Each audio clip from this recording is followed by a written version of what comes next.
ಪರಮೇಶ್ವರನಾದ ನಿನ್ನೊಡನೆ ಯಾವಾಗಲೂ ಕೂಡಿಕೊಂಡಿರುವಂಥ ಹಲವು ಜ್ಞಾನ ಶಕ್ತಿಗಳು ಉಂಟು.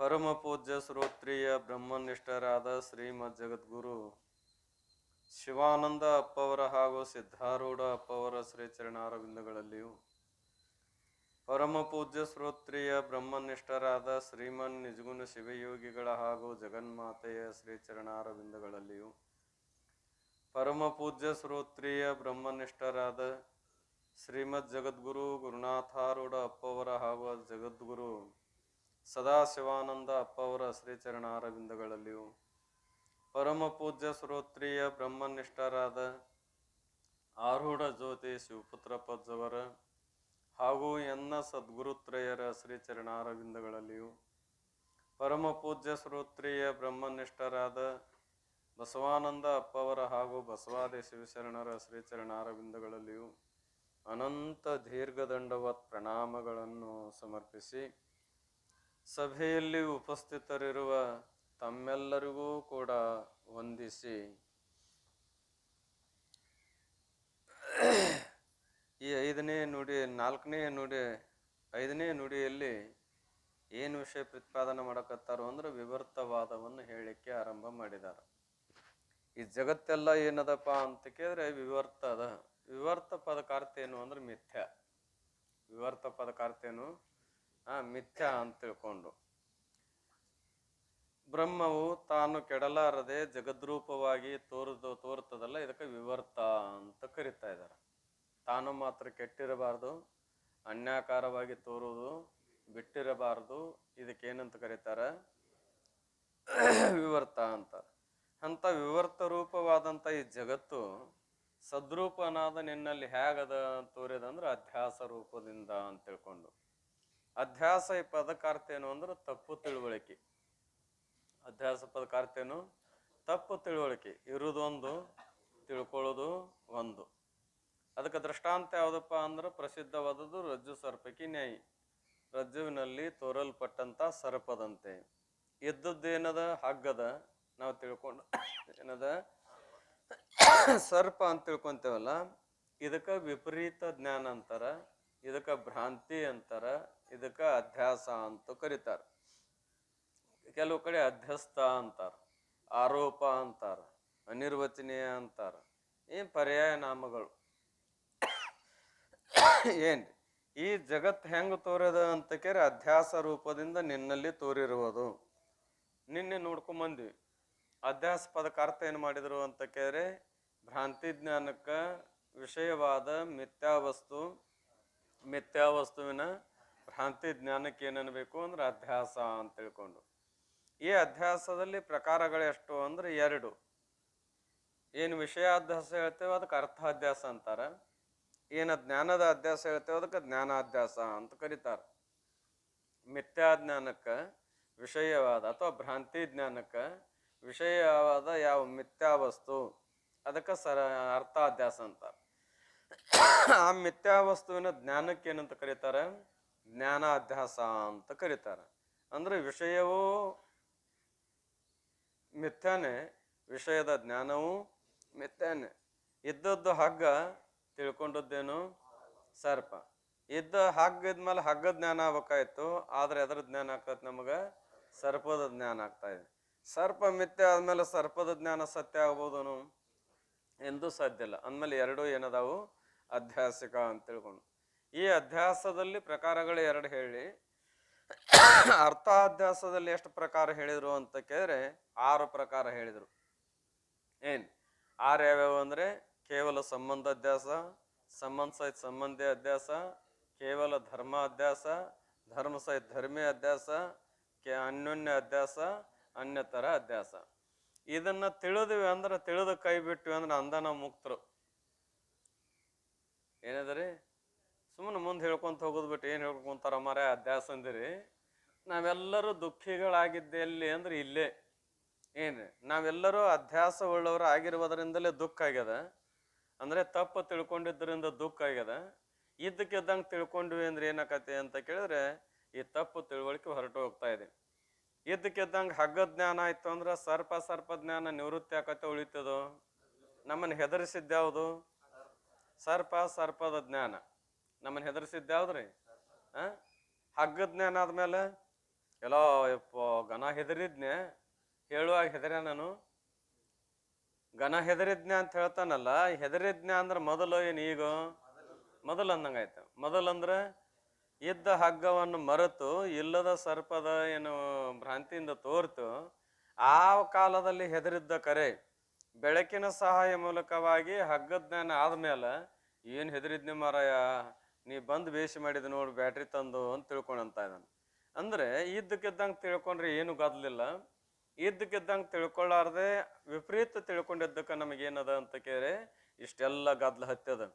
ಏನ್ರಿ ಜನ್ಮ ಜನ್ಮಾಂತರದಲ್ಲಿ ಈ ದರಿದ್ರತನ ಯಾಕೆ ಬಂದದ ನಮಗ? ಮುಂಜಾನೆ ಬಂತು ವಿಷಯ. ಈ ಜನ್ಮಾದಿ ಬಂಧನಕ್ಕೆ ಏನಂತ ಕರೆದಾರ? ದಾರಿದ್ರ್ಯ ಅಂತಾರ.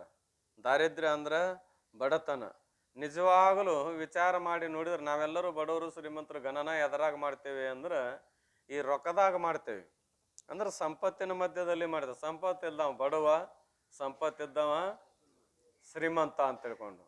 ಇನ್ನು ಜ್ಞಾನಿ ಇಲ್ಲಿ ಇದು ವ್ಯವಹಾರದಾಗ ನಿಜವಾಗಿ ಬಡವ್ರು ಎಷ್ಟು ಮಂದಿ, ಶ್ರೀಮಂತರು ಎಷ್ಟು ಮಂದಿ ಅಂದ್ರೆ ವ್ಯವಹಾರದಲ್ಲಿ ಹೆಚ್ಚು ಕಡಿಮೆ ಒಂದು 50 ಮಂದಿ ಅವ್ರು ಇದ್ರೆ ಒಂದು 40 ಮಂದಿ ಅವರು, ಒಂದು 60 ಮಂದಿ ಇವ್ರು ಇದ್ರೆ ಒಂದು 30 ಮಂದಿ ಅವ್ರು ಹಿಂಗಿರ್ತಾರೆ.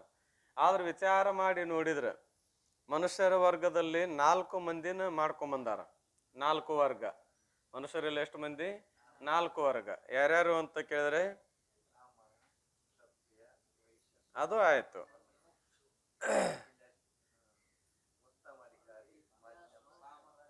ಪಾಮರ, ವಿಷಯಿ, ಜಿಜ್ಞಾಸು, ಮುಕ್ತ. ಈ 4 ಮಂದಿಯಲ್ಲಿ ಏನದಪ್ಪ ಅಂದ್ರೆ ಎಷ್ಟು ಜನಸಂಖ್ಯೆ ಅದ, ಇಷ್ಟು ಜನಸಂಖ್ಯೆ ಮಧ್ಯದಲ್ಲಿ ಎಷ್ಟು ಮಂದಿ ಇದೇವಿ? ಆಯಾಯ ವರ್ಗದೊಳಗೆ ಕೂಡ್ಕೊಂಡು 4 ಭಾಗ. ಏನ್ರಿ ಪಾಮರ ವರ್ಗ ಒಂದಿಷ್ಟು ಮಂದಿ, ವಿಷಯಿ ವರ್ಗ ಒಂದಿಷ್ಟು, ಮುಮುಕ್ಷು ವರ್ಗ ಒಂದಿಷ್ಟು, ಜ್ಞಾನಿ ವರ್ಗ. ಜ್ಞಾನಿ ಒಬ್ಬ, ಮುಮುಕ್ಷರು ಇಬ್ರು. ಆಮೇಲೆ ವಿಷಯಿ ಮತ್ತು ಪಾಮರ್ ಎಷ್ಟು ಮಂದಿ ಅದಾರ ಅಂತ ಕೇಳಿದ್ರೆ ಎಷ್ಟು ಮಂದಿ ಅಂದ್ರೆ ಹೇಳಲಿಕ್ಕೆ ಬರುವುದಿಲ್ಲ. ಇಷ್ಟೆಲ್ಲರ ಮಧ್ಯದಲ್ಲಿ 3 ಮಂದಿ ಏನದೇವಿ ಅಂದ್ರೆ ಬಡವ್ರು ಅದೇವಿ, ಒಬ್ಬನ ಶ್ರೀಮಂತ ಅದ. 3 ಮಂದಿ ಏನದೇವಿ? ಬಡವ್ರು ಅದೇವಿ. ಯಾರ್ಯಾರಪ್ಪ ಅಂತ ಕೇಳಿದ್ರೆ ವಿಷಯ ಆಗಲಿ, ಆಮೇಲೆ ಪಾಮರ ಆಗಲಿ, ವಿಷಯ ಆಗಲಿ, ಜಿಜ್ಞಾಸು ಆಗಲಿ. ಇವ್ರು ನಾವು 3 ಮಂದಿ ಬಡವ್ರೆ. ಒಬ್ಬ ಜ್ಞಾನಿ, ಒಬ್ಬನೇ ಇಲ್ಲಿ ಶ್ರೀಮಂತ. ಇನ್ನು ಜ್ಞಾನಿ ವರ್ಗ ಎಲ್ಲೋ ಒಬ್ಬ, ಬಡವ್ರು ಎಷ್ಟು ಮಂದಿ ಅದೇವ ಅಂತ ಕೇಳಿದ್ರೆ ಅಂದ್ರೆ ಯಾರು ತಮ್ಮ ಯಥಾರ್ಥವಾದವನ್ನ ಸ್ವರೂಪವನ್ನ ತಿಳಿಯಲಾರದೆ ಇದ್ದೇವೋ ನಾವು ಎಲ್ಲರೂ ಯಾರಪ್ಪ ಅಂತ ಕೇಳಿ ದರಿದ್ರರೇ. ಏನ್ರಿ ಒಮ್ಮೊಮ್ಮೆ ದರಿದ್ರ ಅಂದ್ರೆ ಸಿಟ್ಟು ಬರ್ತೈತೆ. ನಮ್ಮ ಏನ್ ದರಿದ್ರ ದೇವ ಅನುಕೂಲ ಬಹಳ ಸಿಟ್ಟು ಬರ್ತಾ ಇದೆ. ಇದ್ದದ್ದು ಕರೆನೂ ಸುಳ್ಳು, ಇದ್ದದ್ದು ಕರೆ ಅದ. ಅದಕ್ಕೆ ಇದ್ದಕ್ಕಿದ್ದಂಗ ಅಂದ್ರ ರೂಢಿ ಒಳಗ ಹಿರಿಯರು ಮಾಡಿಟ್ಟಿದ ಮಾತು ಒಂದು ಹುಸಿ ಇಲ್ಲ. ಇದ್ದಕ್ಕಿದ್ದಂಗೆ ಹೇಳಿದ್ರೆ ಎದ್ದು ಬಂದು ಒದ್ದಂಗಾಗಿತ್ತಂತ. ಏನ್ ಸ್ವಾಭಾವಿಕ ಅದು. ಇದ್ದಕ್ಕಿದ್ದಂಗೆ ಅಂದ್ರೆ ಸಿಟ್ಟು ಬರ್ತದ ನಮಗ. ಇಲ್ಲದ ಇದ್ದಕ್ಕಿದ್ದಂಗೆ ಅಣ್ಲಾರ್ದೆ ಹೋದ್ರೆ ಏನಕತಿ ಹುರುಪಾಕ್ಯವ. ಮೊನ್ನೆ ಹೇಳಿದ್ನ ಕಾಗಿ ನರಿ ಕತ್ತಿನ. ನರಿ ಕಾಗಿಯನ್ನು ಕುರಿತು ಏನು ಮಾಡ್ತೇವೆ? ಏನೇನು ಬಣ್ಣ, ಏನೇನು ರಾಗ ಅಂತ ಹಾಡ್ತೇವೆ. ಅದು ಏನು ಕರಾಗದಿ, ಏನು ಒದರ್ತಿ ಅಂತ ಅಂದಿದ್ರೆ ಅದು ಬಾಯಿಂದ ಕೈ ಬಿಡ್ತಿರ್ಲಿಲ್ಲ. ಅಂದ್ರೆ ಬಾಯಿಂದ ಬಿಡ್ತಿರ್ಲಿಲ್ಲ. ಬಾಯಿಂದ ಬಿಡಕ್ ಕಾರಣ ಏನಾಯ್ತು?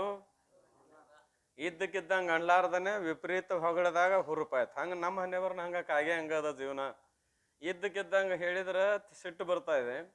ಇದ್ದಕ್ಕಿದ್ದಂಗೆ ಹೇಳಲಾರ್ದ ಏನಾರ ಅದಕ್ಕೆ ಉಪ್ಪು ಖಾರ ಹಚ್ಚಿ ಉಬ್ಬಿಸಿರಿ ಏನಕ್ಕೇವ ಅಂದ್ರೆ ಹುರುಪಕ್ಕೆ ಅಂದ ಕಾಡ್ಲಿ ಉಬ್ಬದಂಗೆ ಉಬ್ಬುತ್ತೇವಂತ. ಯಾಕೆ ಆಡ್ಲಿರಿ? ಹುಡುಗರು ಹಲ್ಲಿಲ್ಲದಕ್ಕೆ ನುಂಗಿದ್ದು ಅಂದ್ರೆ ಏನ್ರಿ ಒಳಗ ಇರುದಿಲ್ಲ, ಹೊರಗೆ ಬರ್ತಾವಲ್ಲ, ಉಬ್ಬಿರ್ತಾವಲ್ಲ. ಹಂಗ ನಾವ್ ಏನಕ್ಕೇವ ಅಂದ್ರೆ ವಿಪರೀತತೆಯಿಂದ ಹೊಗಳಿದ್ರು ಅಂದ್ರೆ ಹಿಗ್ಗುತ್ತಾ ಇದ್ದೇವೆ. ಇದ್ದಕ್ಕಿದ್ದಂಗೆ ಮಹಾತ್ಮರು ತಿಳಿಸಿ ಹೇಳಿದ್ರೆ ಏನಕ್ಕೆ ಅಂದ್ರೆ ಕೂಗುತ್ತಾ ಇದ್ದೇವೆ. ವಿಚಾರ ಮಾಡಿ ನೋಡಿದ್ರೆ ಒಬ್ಬ ಜ್ಞಾನಿ ಪುರುಷನ ಬಿಟ್ರೆ ಜಗತ್ತಿನೊಳಗೆ ನಾವೆಲ್ಲರೂ ಯಾರದೇವಿ ಅಂತ ಕೇಳಿದ್ರೆ ಅಜ್ಞಾನಿಗಳು ಅಥವಾ ದರಿದ್ರರು, ನಾವೆಲ್ಲರೂ ಬಡವ್ರೆ. ಯಾಕೆ ಬಡವರು ಅಂದ್ರೆ ಜನ್ಮ ಮರಣಾದಿ ದುಃಖದಿಂದ ಕೂಡ್ಕೊಂಡದ್ರಿಂದ. ಬಡವ್ರು ಹೆಂಗಿರ್ತಾರ? ಬಡವ್ರು ಹೆಂಗಿರ್ತಾರೆ? ಬಡವ್ರು ಹೆಂಗಿರ್ತಾರ? ದುಃಖದಿಂದ ಕೂಡಿರ್ತಾರ. ಮತ್ತು ನಾವೆಲ್ಲರೂ ಎದರಿಂದ ಕೂಡ್ಕೊಂಡೇವಿ? ಜನ್ಮ ಮರಣಾದಿ ದುಃಖದಿಂದ ಕೂಡಿಕೊಂಡೇವೋ ಏನಿಲ್ಲೋ ಅಂತ ಕೇಳಿದ್ರೆ ಕೂಡಿಕೊಂಡಿದ್ದೇವೆ. ಮತ್ತು ನಾವೆಲ್ಲರೂ ಏನದೇವಿ? ದರಿದ್ರರದೇವಿ. ದರಿದ್ರರು ಹೋಗಿ ಶ್ರೀಮಂತರ ಆಗ್ಬೇಕಾಗ್ಯದ. ನಿಮ್ಮ ಎಲ್ಲರಿಗೂ ಆಸೆ ಏನದ ರೀ?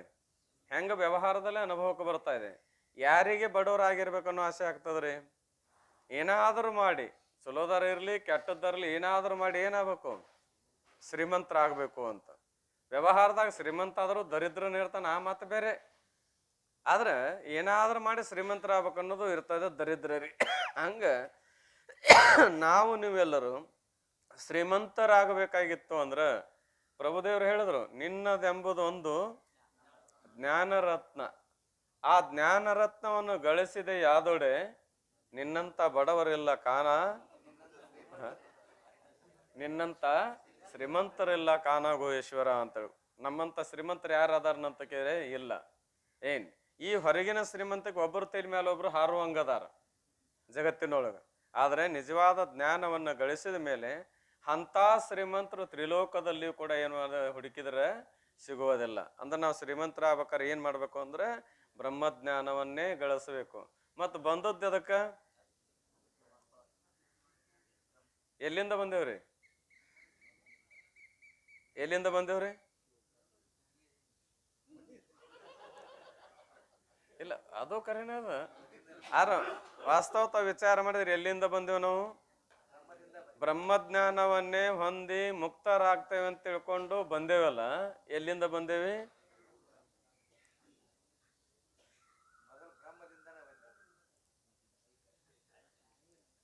ತಾಯಿ ಹೊಟ್ಟೆಗಿಂದ ಬಂದೇವಿ. ಏನಪ್ಪ ಅಂದ್ರ ತಾಯಿಯ ಗರ್ಭದೋಳು ಆನಿರ್ದ ವೇಳೆಯೊಳಲ್ಲಿ ಹೇಯದತಿ ಬಾಧೆಗೆ ಮನಂನೊಂದು ಪೇಸುತಿಯ ಪೇಯವನ್ನು ಬಿಟ್ಟೇತಕ್ಕಿಂತ ಪೊರಮಟ್ಟಿರುವೆ ಆಯುಷ್ಯ ಮಿಹುದರೊಳಗಾಗಿ ಕಾಯಜ ವಿರೋಧಿ ಗುರು ಶಂಭುಲಿಂಗವನ್ನು ಒಲಿಸಿ ಮಾಯೆಯನ್ನು ಮೀರಿ ಭವವನ್ನು ಗೆಲುವೆನೆಂಬ ಸಮುದಾಯದ ಅಧಿಕಾರವು ಎನ್ನದು ಮರೆದನದಕ್ಕಿನ್ನುಪಾಯವೇ ಧರ್ಮ. ಆ ಮರ್ತದ ತಪ್ಪಿಗಾಗಿ ಅದನ್ನು ನಿವೃತ್ತಿ ಮಾಡ್ಕೊಳಕ್ ಉಪಾಯ ಯಾವುದು? ಧರ್ಮ. ಆ ಧರ್ಮವನ್ನ ಸಾಧಿಸಿ ನಾ ಜನ್ಮ ಸಾರ್ಥಕ ಮಾಡ್ಕೊಂತಾನೆ ಇಲ್ವಾ ಅಲ್ಲ ಹೊರಗೆ ಹಾಕಂತ ಬೇಡ್ಕೊಂಡ್ ಬಂದವರು ಯಾರಾದ್ರೂ ಇದ್ರೆ ಯಾರ್ರಿ? ಮನುಷ್ಯ ಮಾತ್ರರಲ್ಲವಿನ ಇನ್ನುಳಿದ್ರ ಯಾರು ಬೇಡ್ಕೊಂಡು ಬಂದಿಲ್ಲ. ಯಾಕೆ? ಅಧಿಕಾರ ಇಲ್ಲ. ಒಂದು ಕರ್ತೃತ್ವ ಶಕ್ತಿ, ಒಂದು ಭೋಕ್ತೃತ್ವ ಶಕ್ತಿ ಪರಮಾತ್ಮ ಮನುಷ್ಯರಿಗೆ ಎಷ್ಟ ಕೊಟ್ಟಿದ್ದಾನ. ಇನ್ನುಳಿದಕ್ಕ ಭೋಕ್ತೃತ್ವ ಶಕ್ತಿ ಎಷ್ಟೋ ಕೊಟ್ಟಾನ, ಆದ್ರೆ ಕರ್ತೃತ್ವ ಶಕ್ತಿ ಕೊಟ್ಟಿಲ್ಲ. ಏನ್ ಕೊಟ್ಟಾನ್ರಿ? ದೇವತೆಗಳಿಗೂ ಉಣ್ಣಾಕಟ ಶಕ್ತಿ ಕೊಟ್ಟಾನ, ಮಾಡೋ ಶಕ್ತಿ ಇಲ್ಲ. ಪಶು ಪಕ್ಷಿ ಕ್ರಿಮಿಗೆ ಇನ್ನುಳಿದ ವರ್ಗಕ್ಕೂ ಮಾಡೋ ಶಕ್ತಿ ಇಲ್ಲ, ಉಣ್ಣುದಷ್ಟ ಅದ. ಎಡ್ಡು ಕೊಟ್ಟಾನ ಪರಮಾತ್ಮ. ಏನು ಕಟ್ಕೊಂಡು ಬಂದದ್ದು ಉಣ್ಬೇಕು, ಯಾವ್ದು ಬೇಡಾಗೈತೆ ಅದನ್ನ ಕಳ್ಕೊಳಕ್ ಮಾಡಬೇಕು. ಕಟ್ಕೊಂಡು ಬಂದದ್ದು ಉಣ್ಬೇಕು, ಬೇಕಾದ್ರೂ ಉಣ್ಣಬೇಕ, ಬ್ಯಾಡಾದ್ರೂ ಉಣ್ಣಬೇಕ. ನಾ ಇಲಾಜ ಬಂದತ್ ಎಡ್ಯಾಗ ಬಂದದ್ಮೇಲೆ ಉಣ್ಲೇಬೇಕು. ಈಗ ಯಾವುದು ಉಣ್ಣುವಾಗ ಬ್ಯಾಡ ಅನ್ಸದ ಅದು ಮುಂದೆ ಬ್ಯಾಡಾಗಿತ್ತು ಅಂದ್ರ ಈಗ ಅದು ಬ್ಯಾಡ ಅಂದ್ರೆ ಉಣ್ಣಬೇಕ. ಈಗ ಅದು ಬ್ಯಾಡ ಅನ್ಸಿದ್ದು ಮುಂದೆ ಉಣ್ಬೇಕನ್ನೋ ಮನಸ್ಸು ಇರ್ತದನು? ಇಲ್ಲ. ಹಂಗಾರೆ ಮುಂದೆ ಉಣ್ಬಾರ್ದಂದ್ರೆ ಈಗ ಏನು ಮಾಡು? ಒಳ್ಳೇದನ್ನ ಮಾಡು ಅಂತ ತಿಳ್ಕೊಂಡು. ಅಂದ್ರೆ ಕರ್ತೃತ್ವ ಶಕ್ತಿಯೂ ಅದ, ಭೋಕ್ತೃತ್ವ ಶಕ್ತಿಯೂ ಅದ. ನಾವು ಬಂದದ್ದು ಅದಕ್ಕೆ ಹಂಗಾರೆ ಬ್ರಹ್ಮಜ್ಞಾನವನ್ನು ಮಾಡ್ಕೊಂಡು ಮುಕ್ತನಾಕೇನೆ ಅಂತ ಹೇಳಿ ಬಂದವ್ರು ನಾವು.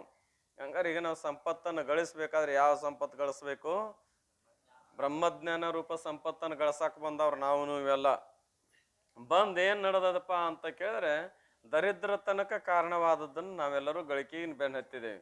ನೀವು ಗಳಿಸ್ರಿ ಬಿಡ್ರಿ, ಅದು ಬರುದಿತ್ತು ಬರ್ತದೆ, ಬರುದಿರ್ಲಿಲ್ಲ ಅಂದ್ರೆ ಬಾರದು ಬಪ್ಪದು. ಹೆಂಗ್ ತಪ್ಪೋದು? ಯಾರಿಗೆ ತಪ್ಪೋದಿಲ್ಲ? ಸಹಜ ಅಂತಿರ್ತಾರ. ಯಾರಿಗೆ ತಪ್ಪಲ್ಲ? ನಿಮ್ಮ ಅಪ್ಪಗೂ ತಪ್ಪುದಲ್ಲ ಅಂತ ಸತ್ಯ ಮಾತು. ಬರಲುಳ್ಳ ದುಃಖವನ್ನು ಉಣಲೊಲ್ಲದೆ ಬೇರೆ ಪರಿಹಾರವೂ ಅದಕ್ಕಿಲ್ಲ. ರಾಗವಿಲ್ಲದೊಡ ಹೋಗದು ಅಂದ್ರೆ ಅರ್ಥ ಏನು ಅಂತ ಕೇಳಿದ್ರೆ, ಬರಲುಳ್ಳ ದುಃಖವನ್ನು ನೀ ದುಃಖ ಬೇಡ ಅಂದ್ರೆ ಬರು ದುಃಖದ್ದು ಅಂದ್ರೆ ಅದನ್ನ ಏನ್ ಮಾಡ್ಲೇಬೇಕು? ಬರುವನ ಉಣ್ಲೇಬೇಕು. ನಮಗೆ ಯಾವ್ದ್ರದ್ದು ಆಸೆ ಇಲ್ಲ ನೋಡ್ರಿ, ಏನ್ ನಮಗೇನು ಬೇಕಾಗಿಲ್ರ ಅಂತಂದ್ರು ಕೂಡ, ನಿನಗೆ ಅದ್ರ ಮೇಲೆ ಪ್ರೀತಿ ಇಲ್ಲಂದ್ರು ಕೂಡ, ನಿನ್ನ ಹಣೆ ಬಾರ್ದಾಗ ಅದು ಬರುದಿತ್ತು ಅಂದ್ರೆ ಏನು ಬ್ಯಾಡ ಅಂದ್ರೆ ಸಂಪತ್ತ ಬ್ಯಾಡ ಅಂದ್ರು ಕೂಡ ನಮಗೇನು ಅನ್ಸೋಲ್ಲ. ಜಗತ್ತಿನೊಳಗೆ ಮಾನ ಮರ್ಯಾದೆ ಮಾನ ಬೇಕಾಗಿಲ್ರ ಅಂದ್ರೂ ನಿನಗೆ ಬರೋದಿತ್ತಂದ್ರೆ ಅದು ರಾಗವಿಲ್ಲದೊಡ ಪ್ರೀತಿ ಇಲ್ಲದಿದ್ರು ಕೂಡ ನಿನಗದು ಬರುದನೆ. ಮತ್ತು ದುಃಖದಲ್ಲಿ ಪ್ರೀತಿ ಇರ್ತದ ನಮ್ಗೆ ಇಲ್ಲ ಅಂದ್ರೆ ಏನಿರ್ತದಲ್ಲಿ ಬ್ಯಾಡ ಅಂತ ಆಸೆ ಇರ್ತಾ ಇದೆ. ಬ್ಯಾಡ ಅಂದ್ರೂ ಅದನ್ನು ಉಣ್ಲೇ ತೀರ್ಬೇಕು ಅಂತ ನಿಯಮ ಅದ. ಇದರಾಗ ಏನಾರು ಬದಲು ಮಾಡ್ಕೊಳಕ್ಕಾಗತ್ತೇನೋ ಇಲ್ಲ. ಬದಲು ಮಾಡ್ಕೊಳ್ಳೋದು ತಾಕತ್ತು ಎದ್ರಾಗ ಅದನ್ನು ಮುಂದಿನ ಆದ್ರೂ ಕೂಡ ಅನುಭವಿಸಬಾರ್ದು. ಅಂದ್ರೆ ಹಿಂದೇನು ಆಗಲಿ ಮುಂದಿನ ದಿನಮಾನದಾಗ ನಾವು ಸುಖದಿಂದ ಇರಬೇಕು ಅಂತ ಹೆಂಗೆ ಆಸೆ ಮಾಡ್ತೇವಿ, ಹಂಗೆ ಆ ಸುಖದಿಂದ ಇರ್ಬೇಕಾದ್ರೆ ಏನು ಮಾಡಬೇಕು ಅಂತ ಕೇಳಿದ್ರೆ ಒಳ್ಳೇದನ್ನು ಮಾಡಬೇಕು. ಅದು ಸಕಾಮ ಮಾಡಿದೆ ಅಂದ್ರೆ ಮತ್ತೆ ಇದನ್ನ ಇದು ಹೇಗೆ ಮಾಡ್ಬೇಕು ಅಂತ ಕೇಳಿದ್ರೆ ನಿಷ್ಕಾಮದಿಂದ ಮಾಡಿದೆ ಅಂದ್ರೆ ಅಂತಃಕರಣ ಶುದ್ಧಿ ಇದ್ದಾರ ಜನ್ಮಾಂತರಕ್ಕೂ ಪಾಪ ಶೇಷ ಕಡಿಮೆ ಆಗತ್ತೆ. ಒಂದ್ ವೇಳೆ ಇದೇ ಜನ್ಮದಾಗ ಬ್ರಹ್ಮಜ್ಞಾನ ಆಯ್ತು ಅಂದ್ರೆ ನೀನು ಕಡಿಯಾಕ ಆಗ್ತಾ ಇದೆ.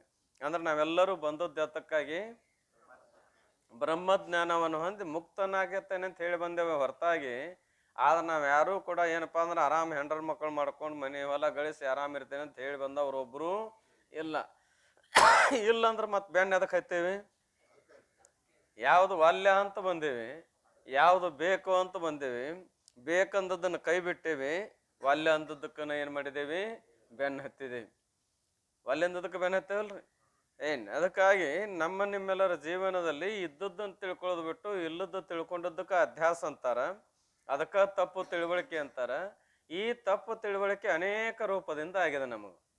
ಟೋಟಲಿ ಇದಕ್ಕೆ ಅರ್ಥ ಏನು ಅಂದ್ರೆ ಎಲ್ಲ ಸುಳ್ಳು ಅಂತ ತಿಳಿದ್ರೆ ಮುಗೀತ್ರಿ ಕೆಲಸ. ಏನು ಓದೋದು ಬೇಡ, ಬರೀದು ಬೇಡ, ಎಲ್ಲಿ ಹೋಗೋದು ಬೇಡ, ಜಪ ಬೇಡ, ತಪ ಬೇಡ. ಏನಂತ ತಿಳಿದ್ರೆ ಮನಸ್ಸಿನೊಳಗೆ ಇದೆಲ್ಲ ಮಿಥ್ಯಾ ಅಂತ ಖಾತ್ರಿ ಆಯ್ತು ಅಂದ್ರೆ ಯಥಾರ್ಥವಾದ ಜ್ಞಾನ ತಾನೇ ಉದಯವಾಗ್ತಾ ಇದೆ. ಆದ್ರೆ ಏನೇನು ನಾವು ನಂಬೇವೆ ಅದು ಸುಳ್ಳು ಅಂದ ಅನಿಸಿ ಕೊನೆಗೆ ಏನ್ ಮಾಡ್ಬೇಕಾಗಿದೆ ಮಹಾತ್ಮರಿಗೆ? ಸುಳ್ಳದ ಅಂತ ಅನ್ನಕ್ಕೆ ಹಚ್ಚೋ ಸಲುವಾಗಿ ಈ ಕತೆ ಹೇಳುವಾಗ ಹೂ ಅನ್ನಿಸ್ಲ್ಯಾ ನಿನ್ನ ಅಂತಿರ್ತಾರ. ಹೇಳಿರನ್ ಕತೆ ಅದನ್ನ ಏನ್ರಿ ನಿನಗೆ ಹೂ ಅನ್ನಿಸ್ಲ್ಯಾ ಅಂದ ಅನಸ್ ನೋಡುನು ಅಂತಾನ. ಏನ್ರಿ ಹಿಂಗ ಒಂದ್ ಊರುತ್ತ ಅಂತಾನ ಐತಿ ಹೂ ಅನ್ನೋದಲ್ಲ ಯಾಕೆ ನೆನಪಿರ್ತತಿ. ಹೂ ಅನ್ಸಿರ್ತಾ ಅಲ್ಲೇನಪ್ಪ ಅಂದ್ರೆ ಸೋಲ್ತಾನ. ಅವಾಗ ಐತಿ ಅಂತಾನ. ಒಂದಿಷ್ಟು ನೆನಪಿರೋ ಮಾಟ ಐತಿ ಅನ್ಕೊಂತ ಹೋಗಿರ್ತಾ ಇದ್ದಾನ.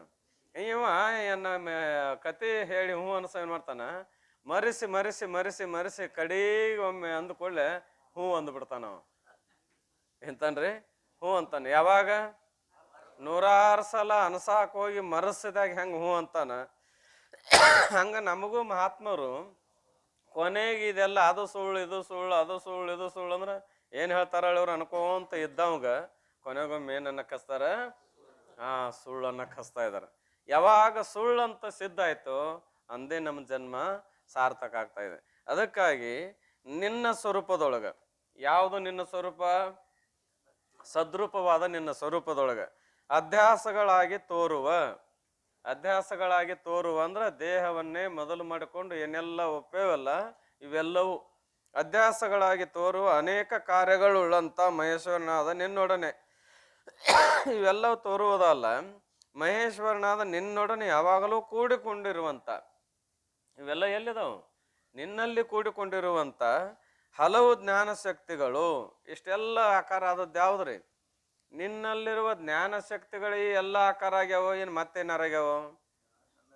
ನಿನ್ನಲ್ಲಿರುವ ಜ್ಞಾನ ಶಕ್ತಿಗಳೇ ಅನೇಕ ರೂಪವಾಗಿ ತೋರಿದವು. ಅನೇಕ ರೂಪವಾಗಿ ತೋರಿದ್ದಕ್ಕಾಗಿ ನಾವು ಅನೇಕ ರೀತಿಯಿಂದ ಭ್ರಮಗೊಂಡು ಇದೇ ಸತ್ಯ ಅಂತ ತಿಳ್ಕೊಂಡೇವಿ. ಏನ್ ತಿಳ್ಕೊಂಡೇವಿ? ಇದೇ ಸತ್ಯ ಅಂತ ತಿಳ್ಕೊಂಡು ಅದಕ್ಕಾಗಿ 6 ಅಧ್ಯಾಸಗಳನ್ನ ಹೇಳ್ಕೊಂಬರುವಾಗ ಮೊದಲು ಏನ್ ಹೇಳಿದ್ರು? ಸಂಸರ್ಗ ಅಧ್ಯಾಸ ಹೇಳಿದ್ರು. ಅನಾತ್ಮದಲ್ಲಿ ಆತ್ಮನ ಅಧ್ಯಾಸವಾದಲ್ಲಿ ಆತ್ಮನ ಸ್ವರೂಪವು ಅಧ್ಯಸ್ಥವಲ್ಲ, ಆತ್ಮನ ಅನಿರ್ವಚನೀಯ ತಾದಾತ್ಮ ಸಂಬಂಧವು ಅಧ್ಯಸ್ಥವೆನಿಸುವುದು. ಅದೇ ಹಂಗ್ರಿ ಅಂತ ಕೇರೆ ಆತ್ಮನಾದ ನಿನ್ನ ಸ್ವರೂಪ ಏನು? ಸದ್ರೂಪ. ನಿನ್ನ ಸ್ವರೂಪ ಏನದ? ಸದ್ರೂಪದ. ಸದ್ರೂಪದವಾದ ವಸ್ತು ನಿನ್ನ ಬಿಟ್ಟು ಮತ್ತೊಂದು ಐತೇನು? ಮತ್ತೊಂದು ಯಾವುದೂ ಇಲ್ಲ. ಇಲ್ಲಂದ್ರೂ ಕೂಡ ಈ ಭ್ರಾಂತಿ ಮೂಲಕವಾಗಿ ಅಜ್ಞಾನಜನ್ಯವಾಗಿ ತೋರುವಂತ ಈ ಜಗತ್ತೇನದಲ್ಲ ಸದ್ರೂಪ ಪದಕ್ಕೆ ಅದ ಅಂತ ಹೇಳಿಸ್ಕೊಂತದೋ ಇಲ್ಲ ಅಂತ ತಿಳಿಸ್ಕೊಂತದೋ? ಅದ ಅಂತ ತಿಳಿಸ್ಕೊಂತದ. ಮತ್ತೆ ಇದು ನಾಮರೂಪಾತ್ಮಕವಾದ ಜಗತ್ತಿನಲ್ಲೆಲ್ಲ ನಾವು ಅದ ಅಂತೇವೆ ನಿಲ್ಲೋ? ಅದ ಅದ ಅಂತೇವೆ. ಏನ್ರಿ ಅದ ಅದ ಅಂತೇವೆ. ಈಗೇನ ಇದಕ್ಕೇನಂತೇವೆ ನಾವು? ಮಾಯಿಕ್ ಅದ ಅಂತೇವೆ, ಗ್ರಂಥ ಅದ ಅಂತೇವೆ, ಮಠ ಅದ ಅಂತೇವೆ, ಮನೆ ಅದ ಅಂತೇವೆ. ಅದ ಅದ ಅನ್ನೋ ಅಸ್ತಿತ್ವ ವಿಚಾರ ಮಾಡಿದ್ರೆ ಯಾರ್ದದ? ತಂದ ಅದ ಅಥವಾ ಬ್ರಹ್ಮ ಸ್ವರೂಪದ. ತಂದೆ ಇದ್ರೂ ಕೂಡ ತನ್ನ ಸದ್ರೂಪದ ಅಸ್ತಿತ್ವದ ವ್ಯವಹಾರ ಎಲ್ಲಿ ಆಗಾಕತ್ತದ? ಈಗ ಅನಾತ್ಮದಲ್ಲಿ ಆಗಾಕತ್ತದ. ಅಂದ್ರೆ ಇದು ಅನಾತ್ಮ ಅಸ್ತಿತ್ವ ಉಳಿದಲ್ಲ, ಅಸತ್ತದ. ತ್ರಿಕಾಲದಲ್ಲಿ ಇರುವಿಕೆ ಇದಕ್ಕಿಲ್ಲ. ತ್ರಿಕಾಲದಲ್ಲಿ ಇರುವಿಕೆ ಇಲ್ಲದಿದ್ರು ಕೂಡ ಇದರಲ್ಲಿ ಏನ್ ತೋರಾಕತ್ತದಾಗ? ಇರುವಿಕೆ ತೋರಾಕತ್ತದ. ಎಂತ ಇರುವಿಕೆಪ್ಪ ಅಂತ ಕೇಳಿದ್ರೆ ಎರಡು ಸತ್ತ ಅದಾವು. ಎರಡು ಸತ್ತಕ್ಕನುಸಾರವಾಗಿ ಮೂರು ಸತ್ತ ಗ್ರಹಣ ಮಾಡಿದ್ವಿ. ಅಂದ್ರೆ ಸೃಷ್ಟಿ ದೃಷ್ಟಿವಾದ ಗ್ರಹಣ ಮಾಡಿದ್ವಿ. ಇದೆಲ್ಲ ವ್ಯವಹಾರಿಕ ಸತ್ತ. ಸೃಷ್ಟಿ ದೃಷ್ಟಿವಾದವನ್ನು ಸ್ವೀಕಾರ ಮಾಡಿದ್ವಿ ಅಂದ್ರೆ ಇದೆಲ್ಲ ವ್ಯವಹಾರಿಕ ಸತ್ತ. ಇನ್ನು ದೃಷ್ಟಿ ಸೃಷ್ಟಿವಾದ ಅಂಗೀಕಾರ ಮಾಡಿದ್ವಿ ಅಂದ್ರೆ ಇದು ಪ್ರಾತಿಭಾಷಿಕ ಸತ್ತ. ಸರ್ಪ ಹೇಗೆ ಪ್ರಾತಿಭಾಷಿಕ ಸತ್ತನೋ ರಜ್ಜು ಕೂಡ ಪ್ರಾತಿಭಾಷಿಕ ಸತ್ತಾನ. ಆದ್ರೆ ಅಧಿಕಾರಿಗಳ ತಾರತಮ್ಯ. ಮಂದ ಅಧಿಕಾರಿ ಇದ್ದ ಅಂದ್ರೆ ಮೂರು ಸತ್ತ ಅಂಗೀಕಾರ: ಪಾರಮಾರ್ಥಿಕ, ವ್ಯವಹಾರಿಕ, ಪ್ರಾತಿಭಾಷಿಕ. ಮಧ್ಯಮ ಅಧಿಕಾರಿ ಇದ್ದ ಅಂದ್ರೆ ಎರಡೇ ಸತ್ತ: ಒಂದು ಪಾರಮಾರ್ಥಿಕ, ಒಂದು ಪ್ರಾತಿಭಾಷಿಕ. ಉತ್ತಮ ಅಧಿಕಾರಿ ಇದ್ದ ಅಂದ್ರೆ ಒಂದೇ ಸತ್ತ. ಅದು ಯಾವುದು? ಪಾರಮಾರ್ಥಿಕ ಸತ್ತ. ಅವನಿಗೇನು ಹೇಳೋದು ಅವಶ್ಯಕತೆ ಇರುವುದಿಲ್ಲ. ಎಲ್ಲವೂ ಸುಳ್ಳು, ನೀ ಕರೆ ಅಂದ್ರೆ ಅಷ್ಟಕ್ಕ ಗಪ್ಪಾಗಿರ್ತಾನ. ಇನ್ನುಳಿದ ಇಬ್ಬರು ಅಧಿಕಾರಿ ಅನುಸಾರವಾಗಿ ಹೇಳುವಾಗ ನಾವು ಮೂರು ಸತ್ತ ಅಂಗೀಕಾರ ಮಾಡಿದೀವಿ. ಅಂದ್ರೆ ಸೃಷ್ಟಿ ದೃಷ್ಟಿ ವಾದ ಅಂದ್ರೆ ಮೊದಲು ಇರಬೇಕು ವಸ್ತು, ಆಮೇಲೆ ಅದರ ಜ್ಞಾನ ಆಗಬೇಕು. ಅದಕ್ಕೆ ಸೃಷ್ಟಿ ದೃಷ್ಟಿವಾದ ಅಂತಾರ. ಮೊದಲು ವಸ್ತು ಇರಬೇಕು, ಆಮೇಲೆ ಅದರ ಜ್ಞಾನ ಆಗಬೇಕು. ಇದಕ್ಕೇನಂತ ಕರೀತಾರ? ಸೃಷ್ಟಿ ದೃಷ್ಟಿವಾದ ಅಂತಾರ. ಯಾವಾಗ ದೃಷ್ಟಿ ಅದ ಅವಾಗ ವಸ್ತುವಿನ ಹೇಳುವಿಕೆಗೆ ಏನಂತಾರ? ದೃಷ್ಟಿ ಸೃಷ್ಟಿವಾದ ಅಂತಾರ. ಸೃಷ್ಟಿ ಮೊದಲು ಹೇಳಿ ದೃಷ್ಟಿ ನಂತರ ಹೇಳಿದ್ವಿ ಮೂರು ಸತ್ತ. ಸೃಷ್ಟಿ ಮೊದಲು ಹೇಳಿ ದೃಷ್ಟಿ ನಂತರ ಹೇಳಿ ಮೂರು ಸತ್ತ. ದೃಷ್ಟಿ ಸಮಕಾಲದಲ್ಲೇ ಸೃಷ್ಟಿ ಹೇಳಿದ್ವಿ ಅಂದ್ರೆ ಎರಡು ಸತ್ತ. ಅಂತೂ ಇದೇನದಪ್ಪ ಅಂತ ಕೇಳಿದ್ರೆ ಮಾಯಿಕು ಅಂತ ಹೇಳ್ತೇವೆ. ಅದ ಅಂತೇವೋ ಇಲ್ಲಂತೇವೋ? ಅದ. ವಾಸ್ತವತ ಅದ ಅನ್ನುವ ಅಸ್ತಿತ್ವ ಸದ್ರೂಪತ್ವ ಆತ್ಮಂದ ಏನು ಇದ್ರದು? ಆತ್ಮಂದಿದ್ದಾಗೆ ಆದ್ರೂ ಕೂಡ ಆತ್ಮನ ಸನ್ನಿಧಾನದಲ್ಲಿ ಆಶ್ರಯ ಮಾಡಿಕೊಂಡಿರುವುದರಿಂದ ಇದರಾಗ ತೋರ್ತದ. ಹಂಗಾರೆ ಅದ ಅಂತ ಹೇಳಿಸ್ಕೊಂತಂದ್ಮೇಲೆ ಆತ್ಮನ ಅಸ್ತಿತ್ವದ ಅಧ್ಯಾಸ ಆಗಿಲ್ಲ. ಇಲ್ಲಿ ಏನಾಗಿಲ್ರಿ? ಆತ್ಮನ ಅಸ್ತಿತ್ವ ಅಂದ್ರೆ ಸದ್ರೂಪದ ಅಧ್ಯಾಸ ಆಗಿಲ್ಲ. ಏನ್ರಿ? ಆತ್ಮನ ಅನಾತ್ಮದಲ್ಲಿ ದೇಹಾದಿ ಪ್ರಪಂಚ ಎಲ್ಲ ಬಂತು. ಅನಾತ್ಮದಲ್ಲಿ ಆತ್ಮನ ಅಧ್ಯಾಸವಾದಲ್ಲಿ ಅಂದ್ರೆ ಆತ್ಮನ ಅಧ್ಯಾಸ ಆಗ್ಯದ. ಈಗ ಅಧ್ಯಾಸವಾದಲ್ಲಿ ಆತ್ಮನ ಸ್ವರೂಪ ಅಧ್ಯಸ್ಥವಲ್ಲ. ಅಂದ್ರೆ ಆತ್ಮನ ಸದ್ರೂಪ ಅಧ್ಯಾಸ ಆಗಿಲ್ಲ. ಏನಲ್ರಿ? ಅಧ್ಯಾಸ ಯಾಕಂತಾರಿ? ಇಲ್ಲ, ಇಲ್ಲದಿದ್ರು ಐತಿ ಅಂತ ಹೇಳಿಸ್ಕೊಂತದ. ಇದಕ್ಕೆ ಅಧ್ಯಾಸ ಅನ್ಬೇಕೋ ಇಲ್ಲೋ? ಇರೋದೊಂದು ಹೇಳಿಸ್ಕೊಳ್ಳೋದೊಂದು. ಹಾಗೆ ಇದಕ್ಕೆ ಅಸ್ತಿತ್ವ ಇಲ್ಲ, ಅಸ್ತಿತ್ವದ ಅಂತ ಹೇಳಿಸ್ಕೊಂತದ. ಈ ಅಸ್ತಿತ್ವ ಯಾರ್ದ ತೋರಕತ್ತಂಗಾರ? ಇಲ್ಲಿ ಭ್ರಾಂತಿ ಮೂಲಕವಾಗಿ ಆತ್ಮಂದ ತೋರಕತ್ತ ಬಿಟ್ಟು ಆ ಅಸ್ತಿತ್ವದ ಸ್ವರೂಪ ಅಧ್ಯಾಸ ಅಲ್ಲ. ಆತ್ಮನ ಸ್ವರೂಪ ಅಧ್ಯಾಸ ಅಲ್ಲ ಅಂದ್ರೆ ಏನರ್ಥ? ಆತ್ಮನ ಸದ್ರೂಪದ ಅಧ್ಯಾಸ ಆಗಿಲ್ಲ. ಇದ್ರಾಗ ಒಂದು ವೇಳೆ ಆತ್ಮನ ಸ್ವರೂಪದ ಅಧ್ಯಾಸವಾಗಿತ್ತು ಅಂದ್ರೆ ಯಥಾರ್ಥವಾದ ಆತ್ಮಜ್ಞಾನ ಆದ್ಮೇಲೆ ಸದ್ರೂಪದ ಬಾಧ ಆಗ್ಬೇಕಾಗಿತ್ತು. ಕಲ್ಪನಾಕ್ ಬರ್ತದ್ರಿ? ಜ್ಞಾನದಿಂದ ಅಧ್ಯಾಸಕ್ಕೆ ನಿವೃತ್ತಿ ಆಕತೆ ಆಗೋದಲ್ಲೋ? ಮತ್ತೆ ಯಥಾರ್ಥವಾದ ಆತ್ಮಜ್ಞಾನವಾದ ಮೇಲೆ ಆತ್ಮನ ಸದ್ರೂಪದ್ದು ಏನಾಗಬೇಕು? ನಿವೃತ್ತಿ ಆಗಬೇಕು. ಆಕತನು ಸದ್ರೂಪದ ಲಕ್ಷಣ ಮಾಡಿದಾರ. ಏನ್ರಿ?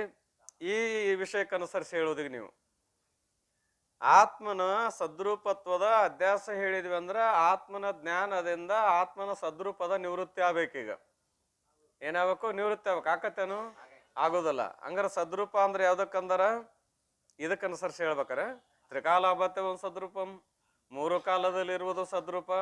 ಯಾವ್ದು ಏನಪ್ಪಾ ಅಂತ ಕೇರೆ ಯಾವಾಗಲೂ ಇರ್ತದ, ಅದಕ್ಕೆ ಸದ್ರೂಪ ಅಂತಿರ್ಕರೆ. ಈಗ ಈ ಪದಕ್ಕೆ ಅನುಸರಿಸಿ ಹೇಳ್ಬೇಕೀಗ ಆತ್ಮನ ಜ್ಞಾನದಿಂದ ಆತ್ಮನ ಸದ್ರೂಪತ್ವದ ನಿವೃತ್ತಿ ಆಗೋದಿಲ್ಲ. ಆಗಿತ್ತು ಅಂದ್ರೆ ಸದ್ರೂಪದ ಅಧ್ಯಾಸ ಆಗ್ಯದ ಅಂತ ಹೇಳಕ್ ಬರೋದು. ಆತ್ಮನ ಸ್ವರೂಪವೇ ಅಧ್ಯಾಸ ಆದ್ರೆ ಆತ್ಮನಿಗೆ ಮತ್ತೊಂದು ಏನಾಗಬೇಕು? ಅಧಿಷ್ಠಾನ ಆಗ್ಬೇಕು. ಏನ್ ಹೇಳ್ಬೇಕಾಗತ್ತೆ? ಅಧಿಷ್ಠಾನ ಜ್ಞಾನ ಆಗ್ಲಾರ್ದ ನಿವೃತ್ತಿ ಆಗೋದಿಲ್ಲ. ಮತ್ತು ಅಧಿಷ್ಠಾನ ಜ್ಞಾನ ಇದು ಮತ್ತು ನಿವೃತ್ತಿ ಆಕತ್ತಂದ್ರೆ ಇದಕ್ಕೊಂದು ಅಧಿಷ್ಠಾನ ಬೇರೆ ಹೇಳ್ಬೇಕಾಕತಿ. ಮತ್ತು ಅದ್ರದ್ದಾದ್ರೂ ಹಂಗೆ ಇದಕ್ಕೆ ಅದು ಕಾರಣ ಅದ ಕಾರಣ ಹೇಳ್ಕೊಂತವ್ರು ಮತ್ತೆ ಅನವಸ್ಥಾ ದೋಷ ಬರ್ತದೆ. ಅಂದಮೇಲೆ ಆತ್ಮನ ಜ್ಞಾನದಿಂದ ಆತ್ಮನ ಸದ್ರೂಪತ್ವದ ನಿವೃತ್ತಿ ಆಗುವುದಿಲ್ಲ. ಹೌದಲ್ರಿ? ಅಂದ್ರೆ ಸದ್ರೂಪದ ಲಕ್ಷಣ ಏನು ಮಾಡಿದಾರ? ನಾ ಅದನ್ನೇ ಹೇಳಿದೀನಿ ಎಷ್ಟೊಂದಕ್ಕ. ಇವೆಲ್ಲ ಹೇಳ್ತೀರಿ, ಇದಕ್ಕೆ ಅನುಸರಿಸಿ ಹೇಳ್ರಿ ಅಂದನ. ಈ ವಿಷಯ ಬಂದದ ಕೇಳೇವಿ ಅದಕ್ಕೆ ಅಂತೇನೆ ಅಷ್ಟೇ, ಮತ್ತೇನಿಲ್ಲ. ಪರೀಕ್ಷೆ ಮಾಡಬೇಕು ನಿಮಗೆ ಇದನ್ನ ಮಾಡ್ಬೇಕು ಅಂತ ಅರ್ಥ ಅಲ್ಲ. ಈ ವಿಷಯ ಕೇಳ್ಕೊಂಬಂದೇವಿ, ಕೇಳಿಲ್ಲ ಅನ್ನೋಂಗಿಲ್ಲ. ಎಲ್ಲಿ ಕೇಳವಪ್ಪ ಅಂದ್ರೆ ಹೇಳೋದಿಲ್ಲ ಚಂದ್ರೋದಯದಾಗ. ಏನ್ರಿ ಹೇಳ್ರಿ? ಹೌದನ್? ಚಂದ್ರೋದಯದೊಳಗೆ ಹೇಳ್ಕೊಂಬಂದಾರ. ಏನ್ರಿ? ಎಷ್ಟನೇ ಕಲ್ಲದಾಗ ಅಂದ್ರೆ ಹೇಳೋದಿಲ್ಲ, 7ನೇ ಕಲ್ಲದಾಗ. ಏನ್ರಿ? 7ನೇ ಕಲ್ಲದಾಗ ಸದ್ರೂಪದ ಲಕ್ಷಣ ಮಾಡ್ಯಾರ. ಏನ್ ಮಾಡ್ಯಾರ್ರಿ?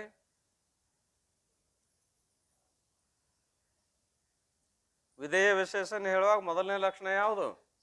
ಸದ್ರೂಪವೇ. ಅದರ ಲಕ್ಷಣ ಏನ್ ಮಾಡ್ಯಾರಲ್ಲಿ? ಏನ್ ಹೇಳಿದಾರೆ? ಯಾವುದು ಜ್ಞಾನದಿಂದಾಗಲಿ ಅನ್ಯ ಯಾವುದರಿಂದಲೂ ಆಗಲಿ ನಿವೃತ್ತಿ ಆಗುವುದಿಲ್ಲವೋ ಅದಕ್ಕೇನಂದ್ರೆ ಸದ್ರೂಪ ಅಂದ್ರ. ಜ್ಞಾನದಿಂದ ನಿವೃತ್ತಿ ಆಕತ್ತೆ ಹಂಗಾರ ಸದ್ರೂಪ ಆಗುವುದಿಲ್ಲ. ಆಗುವುದಿಲ್ಲ ಅಂದ್ಮೇಲೆ ಅದ ಮಿಥ್ಯೆ ಆಕತ್ತೇನು ಅಂದ್ರೆ ಅದ್ರದ್ದು ಅಧ್ಯಾಸ ಆಗಿದನು ಇಲ್ಲ. ಅದಕ್ಕೆ ಆತ್ಮನ ಸ್ವರೂಪ ಅಧ್ಯಸ್ತವಲ್ಲ. ಆ ಸದ್ರೂಪ ಆತ್ಮನ ಸ್ವರೂಪವು ಆತ್ಮನಕ್ಕಿಂತಲೂ ಭಿನ್ನದು. ಆತ್ಮನ ಸ್ವರೂಪವಾಗಿರುವುದರಿಂದ ಭ್ರಾಂತಿ ಮೂಲಕವಾಗಿ ಅಧ್ಯಸ್ತ ವಸ್ತುವಿನಲ್ಲಿ ತೋರಿದ್ರೂ ಕೂಡ ಸ್ವರೂಪದ ಅಧ್ಯಾಸ ಆಗಿಲ್ಲ, ಅಂದ್ರೆ ಸದ್ರೂಪದ ಅಧ್ಯಾಸ ಆಗಿಲ್ಲ. ಮತ್ತೇನು ಅಧ್ಯಾಸ? ಮತ್ ಅಲ್ಲಿ ಇಲ್ಲದಂತ ವಸ್ತುವಿನಲ್ಲಿ ಇರುವಿಕೆ ತೋರ್ತದ. ಭ್ರಾಂತಿನೋ ಭ್ರಾಂತಿ ಅಲ್ಲವೋ? ಮತ್ ಭ್ರಾಂತಿ ಅಂದ್ರೆ ಅಧ್ಯಾಸವೋ ಅಧ್ಯಾಸ ಅಲ್ಲವೋ? ಮತ್ ಅಧ್ಯಾಸ ಅಂದ್ರ ಅಧಿಷ್ಠಾನ ಜ್ಞಾನ ಬಾಧ ಆಗ್ಬೇಕಾಗಿತ್ತಲ್ಲ ಅಂತಂದ್ರೆ ಅದಕ್ಕೆ ಸ್ವರೂಪದ ಅಧ್ಯಾಸವಾಗಿಲ್ಲ. ಮತ್ತೆ ಅಧ್ಯಾಸ ಏನ್ ಹೇಳ್ತೀರಿ ಅಂದ್ರೆ ಆ ಸದ್ರೂಪದ ಅನಿರ್ವಚನೀಯ ತಾದಾತ್ಮ ಸಂಬಂಧ ಏನಾಗ್ಯದ ಅಲ್ಲಿ ಅಧ್ಯಾಸ ಆಗ್ಯದ. ಯಾವಾಗ ಅಧಿಷ್ಠಾನ ಬ್ರಹ್ಮಜ್ಞಾನ ಆಕತ್ತೋ ಅವಾಗ ಸದ್ರೂಪತ್ವ ನಿವೃತ್ತಿ ಆಗೋದಿಲ್ಲ. ಆ ಅನಾತ್ಮದೊಡನೆ ಏನ್ ಸಂಬಂಧ ಇತ್ತಲ್ಲ ಅದು ನಿವೃತ್ತಿ ಆಕತಿ. ಏನಕತಿ? ಸಂಬಂಧ ನಿವೃತ್ತಿ. ಅದಕ್ಕೆ ಕೇವಲ ಸಂಬಂಧ ಅಧ್ಯಾಸ ಅಂದಿದ್ದಾರೆ. ಇನ್ನು ಆತ್ಮನಲ್ಲಿ ಧರ್ಮ ಇದು ಏನು ಸಂಬಂಧ ಸಂಬಂಧಿ ಎರಡೂ ಅಧ್ಯಾಸ ಆಗಿದಾವ್. ದೇಹ ದೇಹದ ಸಂಬಂಧ, ದೇಹ ದೇಹಕ್ಕೆ ಸಂಬಂಧಪಟ್ಟಂತ ಬಳಗದ ಸಂಬಂಧ. ಬಳಗದ ಸಂಬಂಧ ತನ್ನ ಜೊತೆಗೆ ತನ್ನ ಸಂಬಂಧ ಯಾರಲ್ಲಿ? ದೇಹಾದಿಗಳ ಸಂಬಂಧ ಆತ್ಮನಲ್ಲಿ. ಯಾವಾಗ ಯಥಾರ್ಥವಾದ ಬ್ರಹ್ಮಜ್ಞಾನ ಆಗತ್ತೋ ಆ ಕಾಲದಲ್ಲಿ ಅನಾತ್ಮ ವರ್ಗದ ಸಂಬಂಧ ಅನಾತ್ಮ ವರ್ಗ ಸಂಪೂರ್ಣ ನಿವೃತ್ತಿ ಆಕತ್ತೋ ಏನು ಉಳಿತದೆ ಏನಾರ? ಎಲ್ಲ ಸುಳ್ಳು ಅನ್ಸಿದ್ದಾಗತ್ತೆ. ಅಂದ ಮೇಲೆ ಇದೆಲ್ಲವೂ ಸ್ವರೂಪಾಧ್ಯಾಸ. ಇದೇನದ? ಸ್ವರೂಪಾಧ್ಯಾಸ. ಇನ್ನು ಕೇವಲ ಧರ್ಮಾಧ್ಯಾಸ ಅಂದಾಗ ಕಣ್ಣು ಕಿವಿ ಮೂಗು ನಾಲಿಗೆ ಚರ್ಮ ಇವುಗಳ ಧರ್ಮದ ಅಧ್ಯಾಸ ನಮ್ಮ ಮೇಲೆ ಮಾಡ್ಕೊಂಡಿವಿ. ಆಮೇಲೆ ದೇಹದ ಧರ್ಮವಾದಂತ ಜನ್ಮ ಮರಣಗಳನ್ನ ನಮ್ಮ ಮೇಲೆ ಆರೋಪ ಮಾಡ್ಕೊಂಡಿವಿ. ಇದೆಲ್ಲವೂ ನಿವೃತ್ತಿ ಆಕತಿ ಯಾವಾಗ?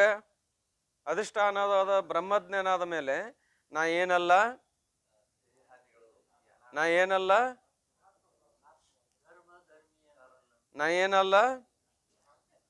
ನಾ ಹುಟ್ಟವನೂ ಅಲ್ಲ, ನಾ ಸಾಯವನೂ ಅಲ್ಲ. ಬ್ರಹ್ಮಜ್ಞಾನ ಆದಾಗ ಏನಾಗದ್ರೆ ದೇಹದ ವ್ಯಾವರ್ತ ಆಗ್ತಾ ಇದೆ.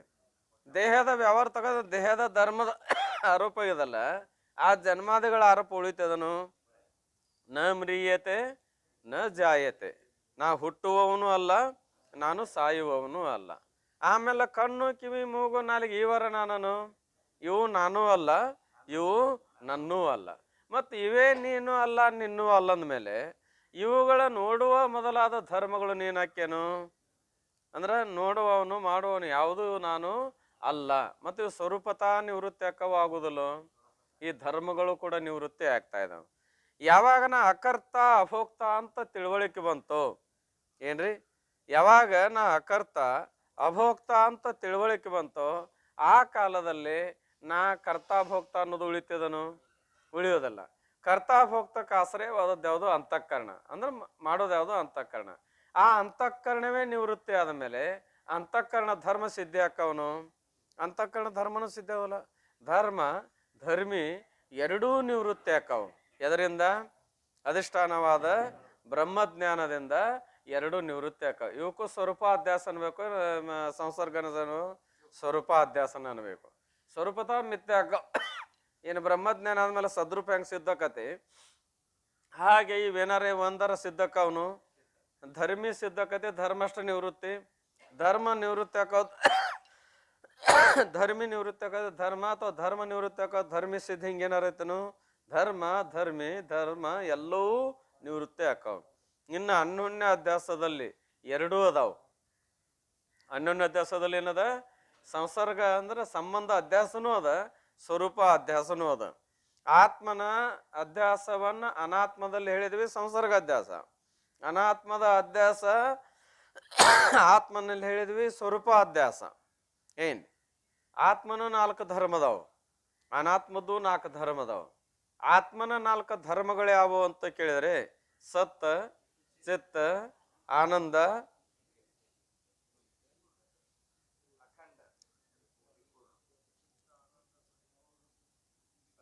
ಸತ್ ಚಿತ್ತ ಆನಂದ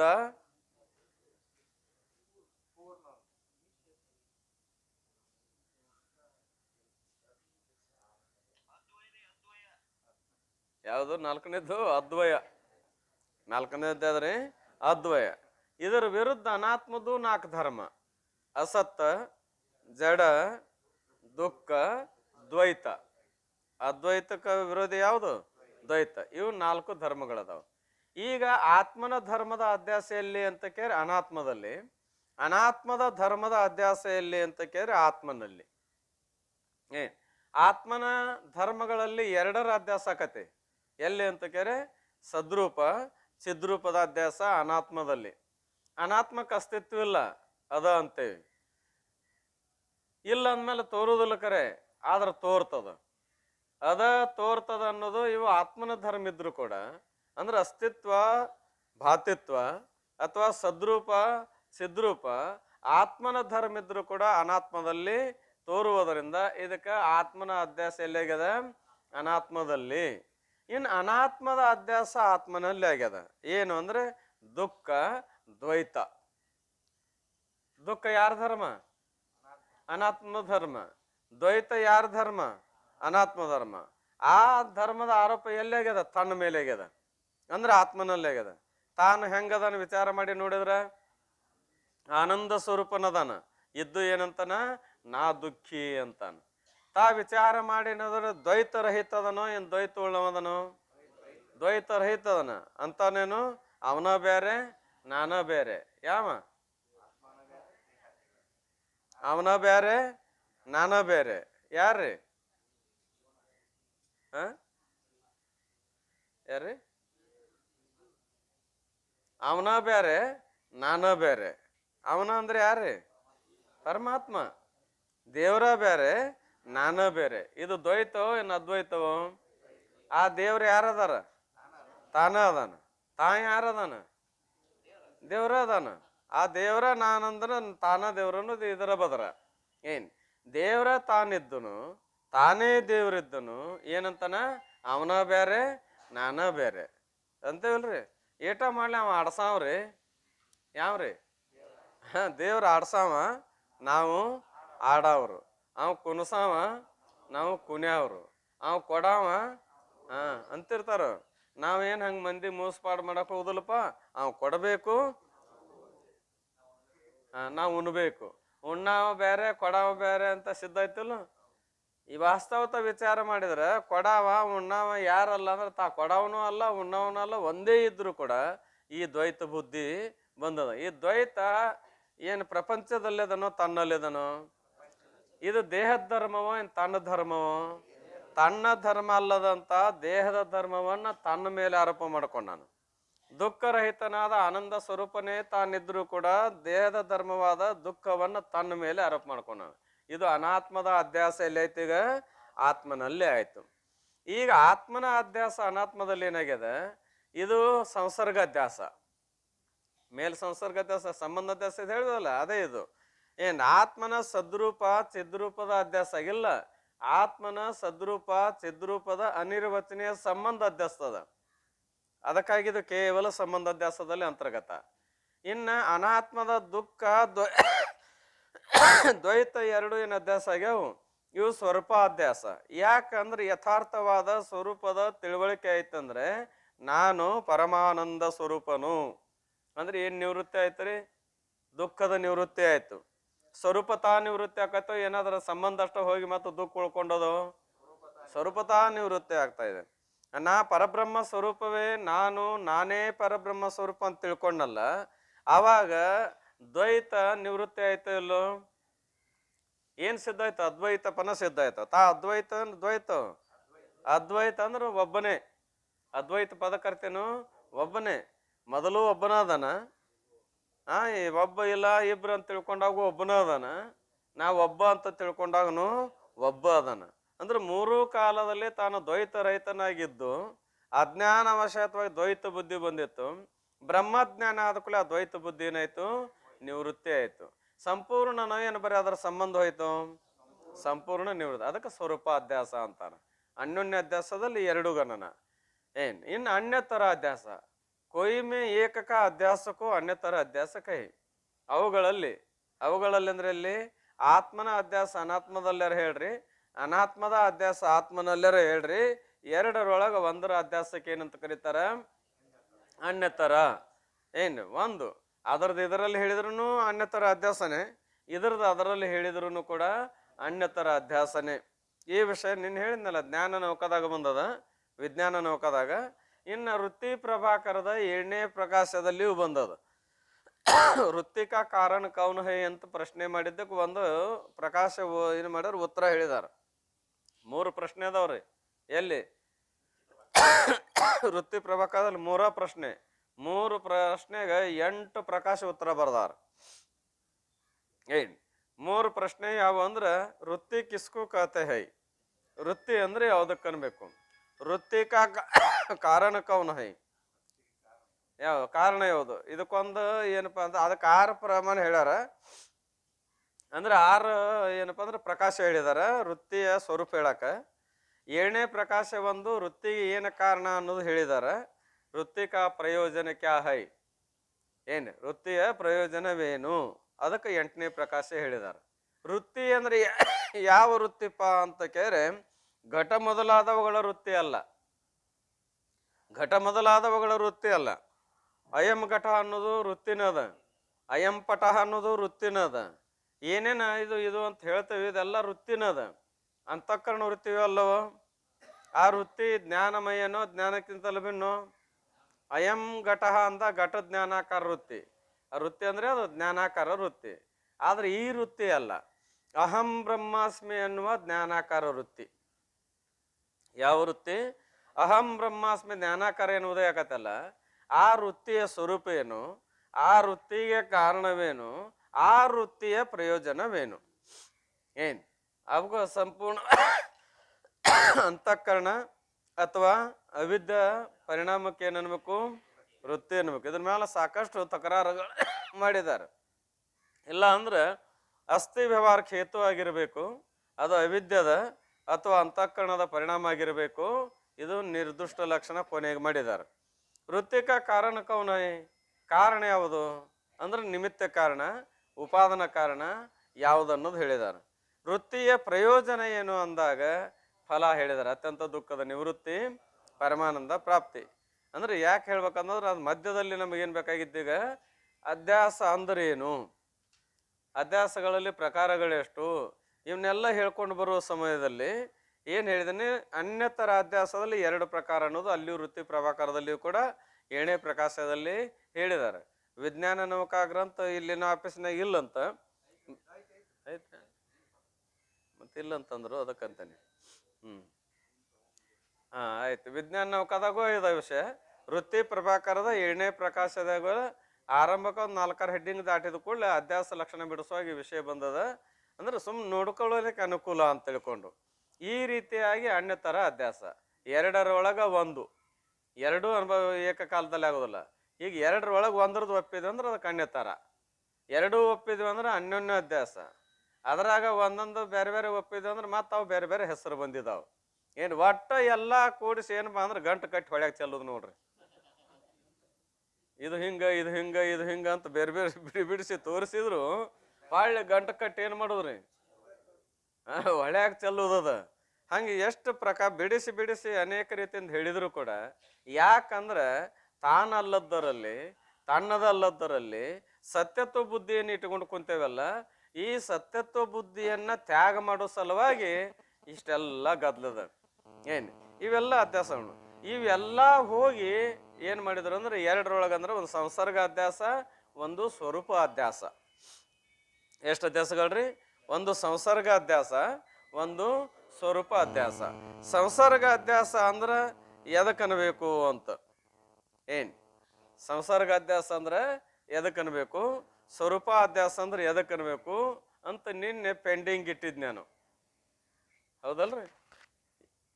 ಪೆಂಡಿಂಗ್ ಇಟ್ಟು ಯಾವಾಗ ಹೇಳ್ತೇವೆ ಅಂದೇವ್ರಿ? ಇವತ್ತು ಹೇಳ್ತೇವೆ ಅಂದಿದ್ವಿ, ಇವತ್ತು ಹೇಳ್ತಾ ಬಂದಿದ್ವಿ. ಯಾಕೆ ಪೆಂಡಿಂಗ್ ಇಟ್ಟಿದ್ನಿ ಅಂತ ಕೇಳಿದ್ರೆ, ಬಹುಶಃ ನೀವು ನೋಡ್ಕೊಂಡು ಬರ್ತಾರೋ ಅಂತ ಪೆಂಡಿಂಗ್ ಇಟ್ಟಿದ್ನಿ ಅಷ್ಟೇನ. ಏನ್ ಸಂಸರ್ಗ ಅಧ್ಯಾಸ ಸ್ವರೂಪ ಅಧ್ಯಾಸದ ಲಕ್ಷಣಗಳನ್ನ ನೋಡ್ಕೊಂಡ್ ಬರ್ಬೋದು ಅಂತ ಪೆಂಡಿಂಗ್ ಇಟ್ಟಿದ್ನಿ. ನೋಡ್ಕೊಂಡು ಬಂದಿರಿ? ಯಾಕ ಸೌಡ ಸಿಕ್ಕಿಲ್ಲ? ಎದ್ರಾಗ ನೋಡ್ರಿ? ವಿಚಾರ ಚಂದ್ರೋದಯದಾಗ ಏನ್ ಬರ್ದಾರ ಇಲ್ಲಿ? ಹಾ ಹೇಳ್ರಿ, ಪೂರ ಹೇಳ್ರಿ.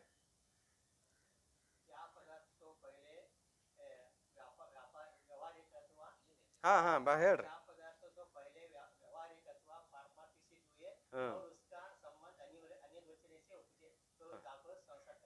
ಬರೋಬರಿ ಅದ. ಯಾವ ಪದಾರ್ಥದ ಸ್ವರೂಪವು ಪಾರಮಾರ್ಥಿಕವಾಗಿರಲಿ ವ್ಯಾವಹಾರಿಕವಾಗಿರಲಿ ಪ್ರಥಮದಲ್ಲಿ ಸಿದ್ಧ ಇರಬೇಕು. ಏನಿರ್ಬೇಕ್ರಿ? ಪ್ರಥಮದಲ್ಲಿ ಸಿದ್ಧ ಇರಬೇಕು. ಆ ಪದಾರ್ಥದ ಅನಿರ್ವಚನೀಯ ಸಂಬಂಧ ಉತ್ಪತ್ತಿ ಆಗಿತ್ತು ಅಂದ್ರೆ ಅದಕ್ಕೆ ಏನಂತ ಕರೀತಾರ? ಸಂಸರ್ಗ ಅಧ್ಯಾಸ ಅಂತಾರ. ಅದು ಸರಿ, ಅದು ವೃತ್ತಿ ಪ್ರಭಾಕರದಾಗ ಹೇಳಿದ್ದು. ಚಂದ್ರೋದಯದಾಗ ಹೇಳಿದ್ದೇನೆಂದ್ರೆ ಜ್ಞಾನದಿಂದ ಬಾಧಾ ಹೊಂದಲು ಯೋಗ್ಯವಾದ, ಈಗ ಸ್ವರೂಪಾಧ್ಯಾಸ ಆಯ್ತದು. ಜ್ಞಾನದಿಂದ ಬಾಧಾ ಹೊಂದಲು ಅಯೋಗ್ಯವಾದ ವಸ್ತುವಿನ ಏನಪ್ಪಾ ಅಂತ ಕೇಳಿದಾದ್ರೆ ಅನಿರ್ವಚನೀಯ ಸಂಬಂಧ ಉತ್ಪತ್ತಿ ಆಗಿತ್ತು ಅಂದ್ರೆ ಅದಕ್ಕೆ ಏನೇನ್ಬೇಕು? ಸಂಸರ್ಗಾಧ್ಯಾಸ.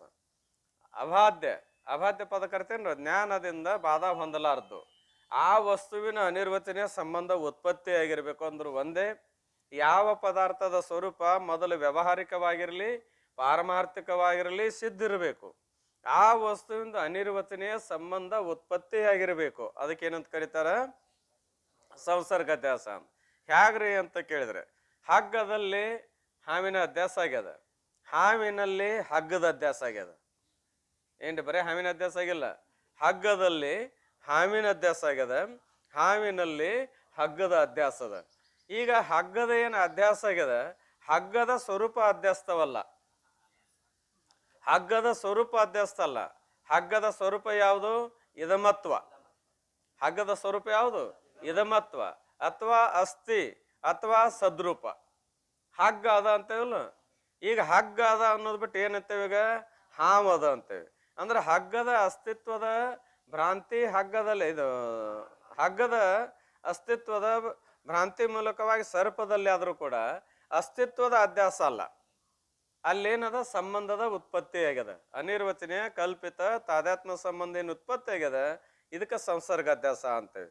ಇಲ್ಲಿ ಏನದ? ಯಾವ ಪದಾರ್ಥದ ಸ್ವರೂಪವು, ರಜ್ಜು ರೂಪ ಪದಾರ್ಥದ ಸ್ವರೂಪವು ಅಥವಾ ಅಧಿಷ್ಠಾನ ಪದಾರ್ಥದ ಸ್ವರೂಪವು ವ್ಯಾವಹಾರಿಕವಾಗಿರಲಿ ಪಾರಮಾರ್ಥಿಕವಾಗಿರಲಿ ಮೊದಲು ಸಿದ್ಧಿರಬೇಕು.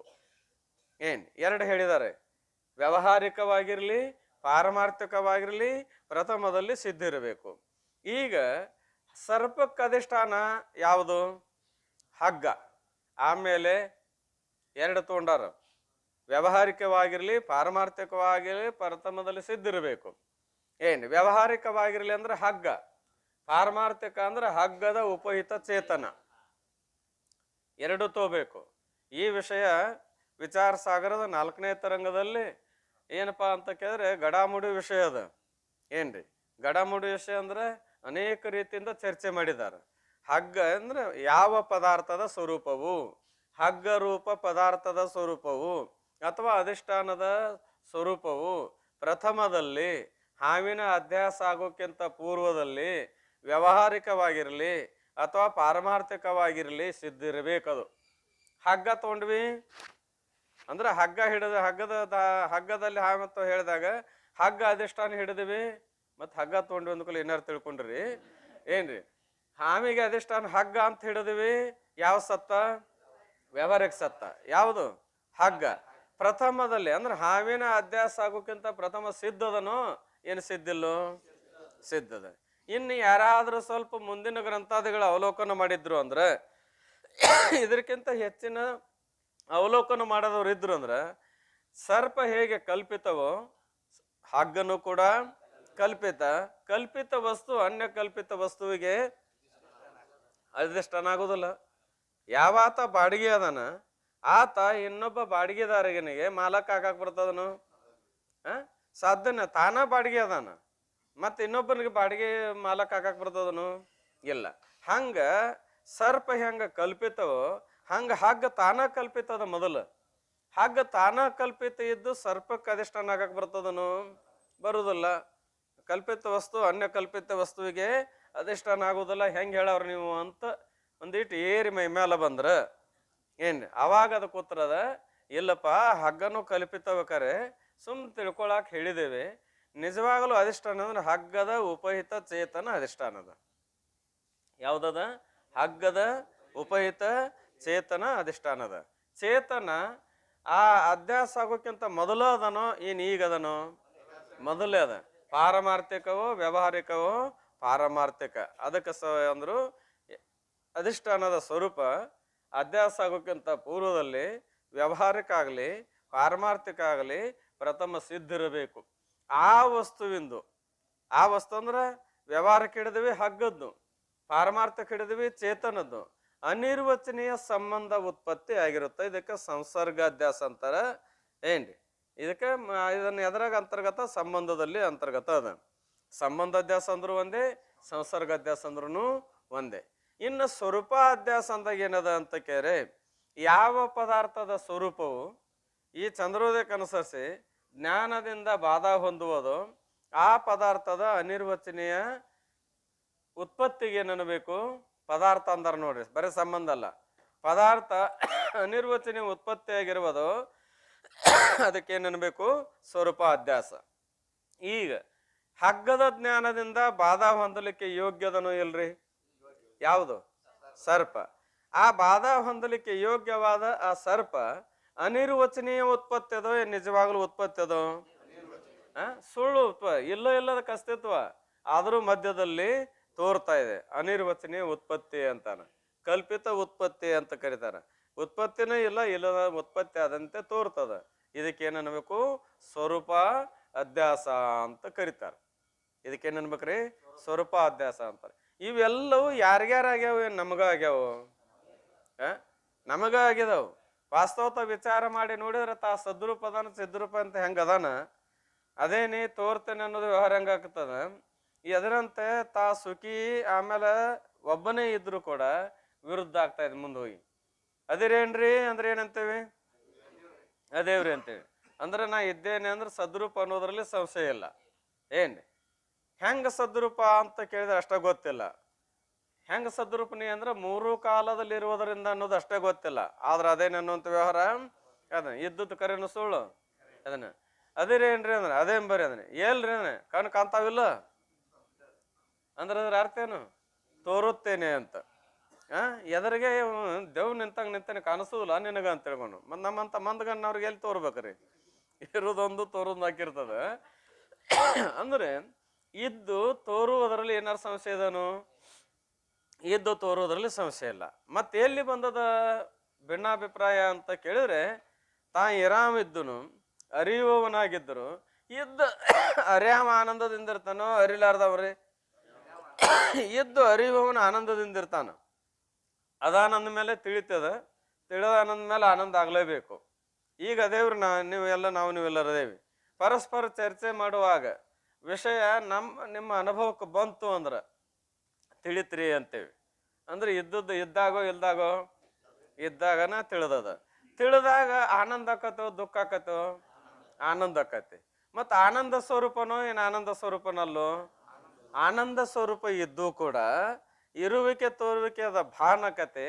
ಆದ್ರೆ ಸಂಘದ ಬಲದಿಂದ ಏನಾಗ್ಯದಪ್ಪ ಅಂದ್ರೆ ಆನಂದ ಬಿಟ್ಟು ದುಃಖ ತೋರ್ತಾ ಇದೆ. ಎದರ ಬಲದಿಂದ? ಸಂಘದ ಬಲದಿಂದ. ಯಾವುದರ ಸಂಘ್ರಿ?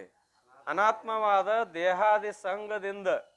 ಇದರಲ್ಲಿ ನಾನು ನಂದು ಅನ್ನುವ ಈ ಅಭಿಮಾನ ಏನ್ ಮಾಡಿದಪ್ಪ ಅಂದ್ರೆ ನಮಗ ಆನಂದ ಸ್ವರೂಪ ಇದ್ರು ದುಃಖಿ ಅನ್ಲಿಕ್ಕೆ ಹಚ್ಚದ.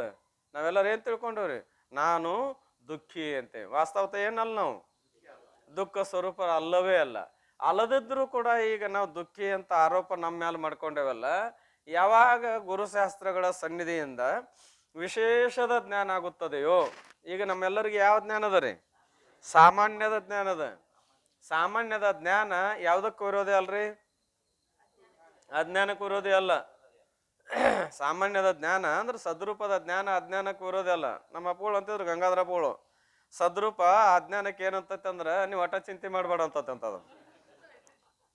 ನೀವು ಒಟ್ಟ ಚಿಂತೆ ಮಾಡಬೇಡ, ನನ್ನ ಹತ್ರ ಇದ್ಕೊಂಡು ಹುವಿಲಿ ನಿನ್ನ ಕೆಲಸ ಮಾಡ್ಕೊ ಅಂತಂದ. ಇಟ್ಟ ನಿನಗೊಂದು ಹೇಳೋ ಮಾತೇನಂದ್ರ ನನ್ನಕ್ಕಿಂತಲೂ ವಿಶೇಷವಾಗಿ ನನ್ನ ಜ್ಞಾನ ಆತನ ಮಂದಿ ನಿನಗೆ ಅಸ್ತಿತ್ವ ಇಲ್ಲ. ಯಾವ್ದ್ರದ್ದು? ಚಿದ್ರೂಪದ್ದು, ಆನಂದದು, ಮುಂದಿನವೆಲ್ಲ ಇರಲಿ. ಇವು ಚಿದ್ರೂಪ ಆನಂದದ ಇವಕುರ ಜ್ಞಾನ ಆಯ್ತು ಮಾತ್ರ ನಿನಗೆ ಉಳ್ಗಾಲಿಲ್ಲ. ಆದ್ರೆ ಅವಕುರ ಜ್ಞಾನ ಆಗೋ ಮಠ ನೀ ಒಟ್ಟ ಯಾರಿಗೆ ಕಣ್ಣ ತೆಗಿಬೇಡ ಅಂತ. ಏನ್ ಮಾಡ್ಬೇಡ? ಯಾರಿಗೆ ಕಣ್ಣ ತೆಗಿಬೇಡ. ಹಂಗ ಪ್ರಪಂಚದಲ್ಲಿ ಸಾಕಷ್ಟು ಕಾಣ್ತೇವೆ ಅಂತಿರ್ತಾರೆ ಕೆಲವರು ರೂಢಿ ಒಳಗ. ತಮ್ಮ ನಾನೇನು ಬೆನ್ನ ಹಿಂದಿರು ಮಠ ಯಾರಿಗೆ ಕಣ್ಣ ತೆಗಿಬೇಡ ಅಂತಾರಲ್ಲ. ಹಂಗ ಸದ್ರೂಪ ವಿಶೇಷದ ಜ್ಞಾನ ಆಗೋ ಮಠ ನೀ ಯಾರಿಗೆ ಕಣ್ಣ ತೆಗಿಬೇಡ. ಯಾರಿಗೆ ಹೇಳ್ತಾರ್ರಿ? ಅಜ್ಞಾನಕ್ಕಂತಾರ. ಆದ್ರೆ ವಿಶೇಷದ ಜ್ಞಾನ ಆಯ್ತು ನಿನಗೆ ಮಾತ್ರ ಉಳಿಗಾಲ ಇಲ್ಲ. ಅದಕ್ಕಾಗಿ ಸದ್ರೂಪದ ಜೊತೆಗೆ ನಮಗೆ ಎದ್ರ ಭಾನ ಆಗ್ಬೇಕೀಗ? ಚಿದ್ರೂಪ. ಅದ್ರದ್ದು ಭಾನ ಅದ. ಆದ್ರೆ ನಾನೇ ಚಿದ್ರೂಪ ಚೈತನ್ಯ ರೂಪ ಅನ್ನೋದು ನಿಶ್ಚಯ ಇಲ್ಲ. ಎಲ್ಲವನ್ನು ಎದುರಿಟ್ಟು ಅರಿಯುವ ನಾನು ಅರಿಸಿಕೊಳ್ಳೋದು ಇದು ನಾನಲ್ಲ ಅನ್ನುವಂಥ ನಿಶ್ಚಯ ಇಲ್ಲ. ಆ ನಿಶ್ಚಯ ಆಯ್ತಂದ್ರೆ ಕೆಲಸ ಮುಗಿತದ. ಯಾವಾಗ ಎದುರಿಟ್ಟು ಅರಿಯುವ ನಾನು ಅಂತ ತಿಳಿತಾನ ಅವಾಗ ಆನಂದ ಸ್ವರೂಪ ಅನ್ನೋದು ಸಹಜ ಏನಕತಿ ಭಾನವಾಗ್ತಾ ಇದೆ. ಅವಾಗ ಏನಪ್ಪಾ ಅಂತಕ್ಕೆ ನಮ್ಮ ಕೆಲಸ ಮುಗಿತಾ ಇದೆ. ಅದಕ್ಕಾಗಿ ನಿಮಗೆ ಎದರ ಜ್ಞಾನ ಬೇಕಾಗ್ಯದಪ್ಪ ಅಂತ ಕೇಳಿದ್ರೆ ವಿಶೇಷ ಜ್ಞಾನ ಬೇಕಾಗ್ಯದ. ವಿಶೇಷ ಜ್ಞಾನ ಯಾವುದಂದ್ರೆ ಚಿದ್ರೂಪನಾಗಿದ್ದೇನೆ ಮತ್ತು ಆನಂದ ರೂಪನಾಗಿದ್ದೇನೆ. ಇವೆರಡು ನಿಶ್ಚಯ ಆದಂದ್ರೆ ಮುಂದಿನವೆಲ್ಲ ನಿಶ್ಚಯ ಆದಂಗನ. ಅವನೇನು ನಿಶ್ಚಯ ಮಾಡ್ಕೊಳ್ಳೋ ಅವಶ್ಯಕತೆ ಇಲ್ಲ, ಯಾಕಂದ್ರೆ ಎಲ್ಲ ಸಿದ್ಧವಾಗ್ತಾ ಇದೆ. ಈ ರೀತಿಯಾಗಿ ಅಧ್ಯಾಸ ಏನು ತೋರ್ತದ, ಯಾರಲ್ಲಿ ತೋರ್ತದಪ್ಪ ಇದು? ಪರಮಾತ್ಮನಿಂದ. ಎದರ ಮೂಲಕವಾಗಿ? ಜ್ಞಾನ ಶಕ್ತಿಗಳ ಮೂಲಕವಾಗಿ ಈ ಅಧ್ಯಾಸ ರೂಪವಾದದ್ದೆಲ್ಲ ಇದು ತೋರ್ತದೆ. ಒಂದು 3-4 ಸಾಲದ ಓದಿ ಬಿಡ್ತೇನ್ರಿ. ಏನ್ರಿ? ಅನೇಕ ಕಾರ್ಯಗಳುಳ್ಳಂತ ಮಹೇಶ್ವರನಾದ ನಿನ್ನೊಡನೆ ಯಾವಾಗಲೂ ಕೂಡಿಕೊಂಡಿರುವಂತ ಹಲವು ಜ್ಞಾನ ಶಕ್ತಿಗಳು ಉಂಟು. ಈ ಎಲ್ಲ ಅಧ್ಯಾಸ ವಸ್ತುಗಳ ರೂಪಾಗಿ ತೋರುದು ಯಾವ್ದದಾವ? ನಿನ್ನ ಜ್ಞಾನ ಶಕ್ತಿಗಳೇ. ಅವುಗಳಲ್ಲಿ ಆ ಜ್ಞಾನ ಶಕ್ತಿಗಳಲ್ಲಿ ಕೆಲವು ಒಂಥರ ತೋರ್ತಾವ. ಹೇಗಪ್ಪ? ಕೆಲವು ಜ್ಞಾನ ಶಕ್ತಿಗಳು ಬ್ರಹ್ಮಾಂಡಗಳ ಸಾಲುಗಳಾದವು. ಕೆಲವು ಜ್ಞಾನ ಶಕ್ತಿ ಏನಾಗಿದ್ರಿ? ಅನೇಕ ಬ್ರಹ್ಮಾಂಡ ಅದು. ಎಷ್ಟದಾವ್ರಿ ಬ್ರಹ್ಮಾಂಡ? ಅಗಣಿತ ಬ್ರಹ್ಮಾಂಡ ಅದಾವ. ಅಗಣಿತ ಬ್ರಹ್ಮಾಂಡ ನೋಡಿರ್ಬೇಕಾರೆ ನೀವು. ಇದರಾಗ ದೇವಿ ಪುರಾಣದಾಗ ಓದ್ರಿ ಎಷ್ಟು ಬ್ರಹ್ಮಾಂಡಗಳದಾವ ಅನ್ನೋದನ್ನ ಹೇಳ್ಕೊಂಬಂದಾನ. ಎಷ್ಟದಾವ್ರಿ? ಅಗಣಿತ ಅಂದ್ರೆ ಲೆಕ್ಕನ ಮಾಡಕ್ ಬರೋದಿಲ್ಲ, ಅಷ್ಟು ಬ್ರಹ್ಮಾಂಡಗಳದಾವ. ಅಷ್ಟೆಲ್ಲ ಆದವ್ರು ಯಾರು? ಹೇ ಮಹೇಶ್ವರ ಪರಮಾತ್ಮ, ನಿನ್ನ ಜ್ಞಾನ ಕಿರಣಗಳು ಅಥವಾ ಜ್ಞಾನ ಶಕ್ತಿಗಳು. ಆಮೇಲೆ ಆ ಬ್ರಹ್ಮಾಂಡದೊಳಗಿರುವ ಒಂದೊಂದು ಬ್ರಹ್ಮಾಂಡದೊಳಗೆ ಏನದ ಜೀವರಾಶಿಗಳದಾವು. ಅವು ಮತ್ತೆ ಬೇರೆ ಬೇರೆ ಭಾಗ ಅದವು. ಹೆಂಗಾಗ್ಯಾವಪ್ಪ ಅಂತ ಕೇಳಿದ್ದಾರೆ. ಪ್ರಾಣಿಗಳ ಸ್ವರೂಪಗಳದಾವ. ಆ ಪ್ರಾಣಿಗಳಲ್ಲಿ ಅನೇಕ ಬ್ರಹ್ಮಾಂಡ. ಆ ಬ್ರಹ್ಮಾಂಡಗಳು ಪ್ರಾಣಿಗಳ ತಯಾರದು. ಆ ಪ್ರಾಣಿಗಳೊಳಗೆ ಮತ್ತೆ 2 ಭಾಗ. ಯಾವ್ಯಾವ ಅಂತ ಕೇಳಿ, ಕೆಲವು ಸಂಚಾರ ಮಾಡದೇ ಇರುವುದರಿಂದ ಅಥವಾ ಮಾಡದಿರುವ ಕಲ್ಲು, ಮರ ಮೊದಲಾದವಳು ಸ್ಥಾವರ ಪ್ರಾಣಿ ಎನಿಸ್ಕೊಂಡು. ಕಲ್ಲು ಕಟ್ಟಿಗೆ ಮಣ್ಣು ಮೊದಲು ಮಾಡ್ಕೊಂಡು ಏನದಾವ್ರಿ ಇವೆಲ್ಲ ಸ್ಥಾವರ ಎಲ್ಲಿರ್ತಾವ ಅಲ್ಲೇ ಇರು. ಏನ್ ಮತ್ತೆಲ್ಲಾರ ಹೋದ್ರಸ್ ಬಂದಾಗ ಇಲ್ಲೇ ಇತ್ರಿ ಹೊಸವ್ರದ್ದು ಅಲ್ಲಿ ಹೋಗೈತಿರಿ ಅಂತ ಯಾರು ಅಂದೇವನು? ಎಂದೂ ಸಾಧ್ಯವಿಲ್ಲ. ಅವು ಇದ್ದಲ್ಲಿ ಇರು. ಇವು ಯಾರ ಸೃಷ್ಟಿ ಒಳಗೆ ಉತ್ಪತ್ತಿ ಆಗ್ಯಾವ? ಮಹೇಶ್ವರನಾದ ನಿನ್ನ ಜ್ಞಾನ ಶಕ್ತಿಗಳು ಅನೇಕ ಬ್ರಹ್ಮಾಂಡದಲ್ಲಿ ತೋರಿ ಮತ್ತ ಆ ಬ್ರಹ್ಮಾಂಡದೊಳಗನ ಗಿಡ ಮರ ಮೊದಲಾದವುಗಳು ಆದವ್ರು ಯಾರು? ನಿನ್ನ ಜ್ಞಾನ ಶಕ್ತಿ.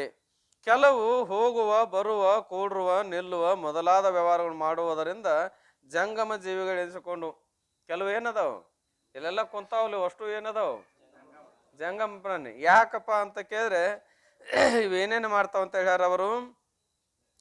ವ್ಯವಹಾರವನ್ನು ಮಾಡ್ತಾ ಇರುವ ಸಮಯದಲ್ಲಿ ಏನು ಮಾಡ್ತಾವ ಪ್ರಾಣಿಗಳೆನಿಸು ಕೆಲವು ಹೋಗುವ ಏನ್ರಿ ಇದು ಮುಗಿದ್ಲೆ ತಡ ಹೋಗೋದು, ಮತ್ತು ಟೈಮ್ ಆಗೋದ ತಡ ಬರುವುದು, ಬಂದು ಕೂಡಿರುವುದು, ಆಮೇಲೆ ಏನಪ್ಪ ಅಂದ್ರೆ ಮಂಗಳಾರತಿ ಆಗುವಾಗ ನಿಲ್ಲುವುದು.